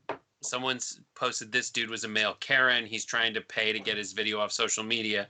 This is his life now. And people made a website that it has his full name. Someone said it was very easy to find his full name. We're not going to share it with you because I don't want to get involved in all that. I mean, but it's not illegal, according to like all this stuff, to dox someone by saying their name. But it is illegal to give more information than that. What more do you need? Well, the guy's name is pretty generic, as it turned out. You can go find it, but I'm not going to. Did they say where this establishment was, so you know what city he's in? They did. Like that? They did. I mean, like, I get that. I get not wanting. Yeah, I don't know. It's tough. I mean, he deserves it. Yeah, here's how it shakes out. This from the website. It says hi. It says aggressive drunk fighter.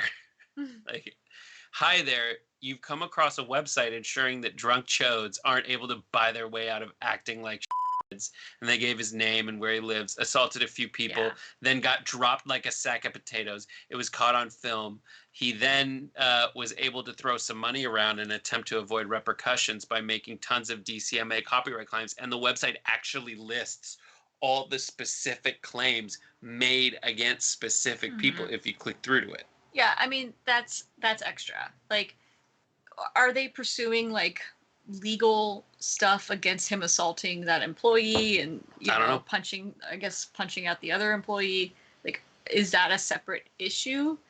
Is he trying to get rid of all of it, or is there a legal case that's happening right now and he wants the like viral shame to come off his record? A couple thoughts. If you do this, man, if you keep poking folks on Reddit, you're gonna make it worse. Yeah, for sure. He made it worse for himself by trying to get this taken down. He would have been up for like 2 days. He's still in that like screw you nerds phase. He doesn't realize that it's like you gotta be nice to the computer folk. The nerds have the power, and you know what? Everything that you're gonna do. I mean, maybe he would sue someone, get into some kind of legal proceedings, and win it, and that could quash it. But I've got to believe that there's some kind of paper trail for any legal recourse he could take.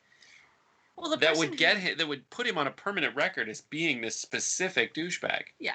I mean, yeah, the person who made the website must have been closely involved in this, right? Like, how else would they have known the name other than getting his credit card receipt from the restaurant that night? Like, I almost want to say it was like the server's friend. Oh, I'm like, sure you went deep to the person who originally posted it and was like, here's where I'm from and here's where it is. Yeah. Oh, but it's so good. It's so amazing. I mean, if you act like this, you should expect, like, I'm not a religious person, but it used to be like, oh, the fear of God is what made people behave. Now it should be like the fear of the internet. Like, you should act every day, no matter how drunk you are. Like, you assume that whatever you're gonna do is gonna end up on the internet. It's a very specific version of like Minority Report, where there's always a camera somewhere, like learning from you. There's always someone out there being like, oh, I got this. Yeah, I feel like we should have caught on to that by now, but there's still a new Karen or Guy Karen every day. Marin. What's the male equivalent for Karen? I thought it was Chad, but apparently Chad in Gamerland is something different than whatever that frequently happens. Like Pepe Hands is wildly white supremacist anywhere but Twitch. All right, that's all the time we have. Thank you guys for watching, and we're going to see ya next time. Bye.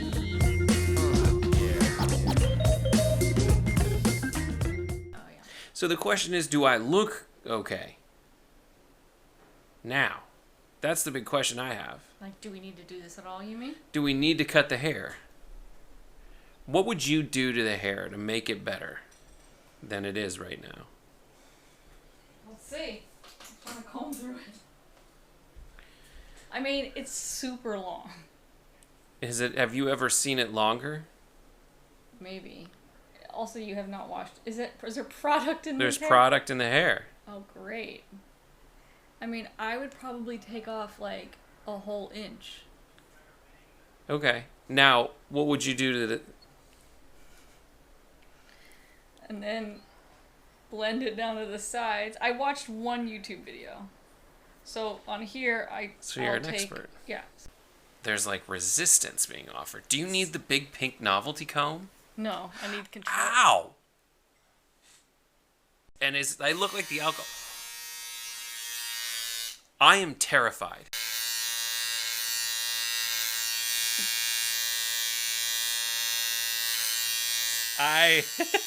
She's digging in. Flipping around. Oopsies. Oh, Watch your God. knees. Hang on, let me... You know what? At a certain point, you can only plan for so long. You just have to jump. If you fail to plan, you plan to impale. True. Thoughts and prayers. Thank you, Silent Apocalypse. Never done this. Just sort of winging it. Perfect. It's really easy. You just pick whatever length, and then you just start cutting it. See, that's what you need to start doing. That initiative you took, that lack of second guessitude, Yeah. is really Like where... right there, I just cut a gap out of your head. Did you really? Yeah, it's perfect. You'll never be able to tell. Oh my god. See how like long you are here? I just want to give it a little... Phrasing, thank you. Sorry. Sorry. Oh my Cost god. of doing business. You wanted this. Yeah, but I didn't think you were gonna poke my eye out. All the hair? Yeah, oh my god, every part of my body Well, itches I gave you so a robe much. to put on, but you didn't want it. Oh yeah, what happened to that? I don't know. You. No, you didn't give it to me. I got the towel. Well, that's why I didn't get the robe. Give me the robe. It's too late for that. I want the robe. I want to look like a princess. I'm gonna start screaming. I'm just gonna start screaming if you don't give.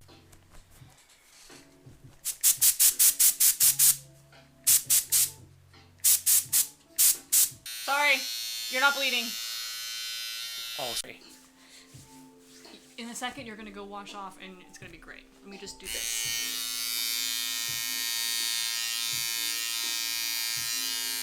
You're moving like a troll. She got the moves like Gollum.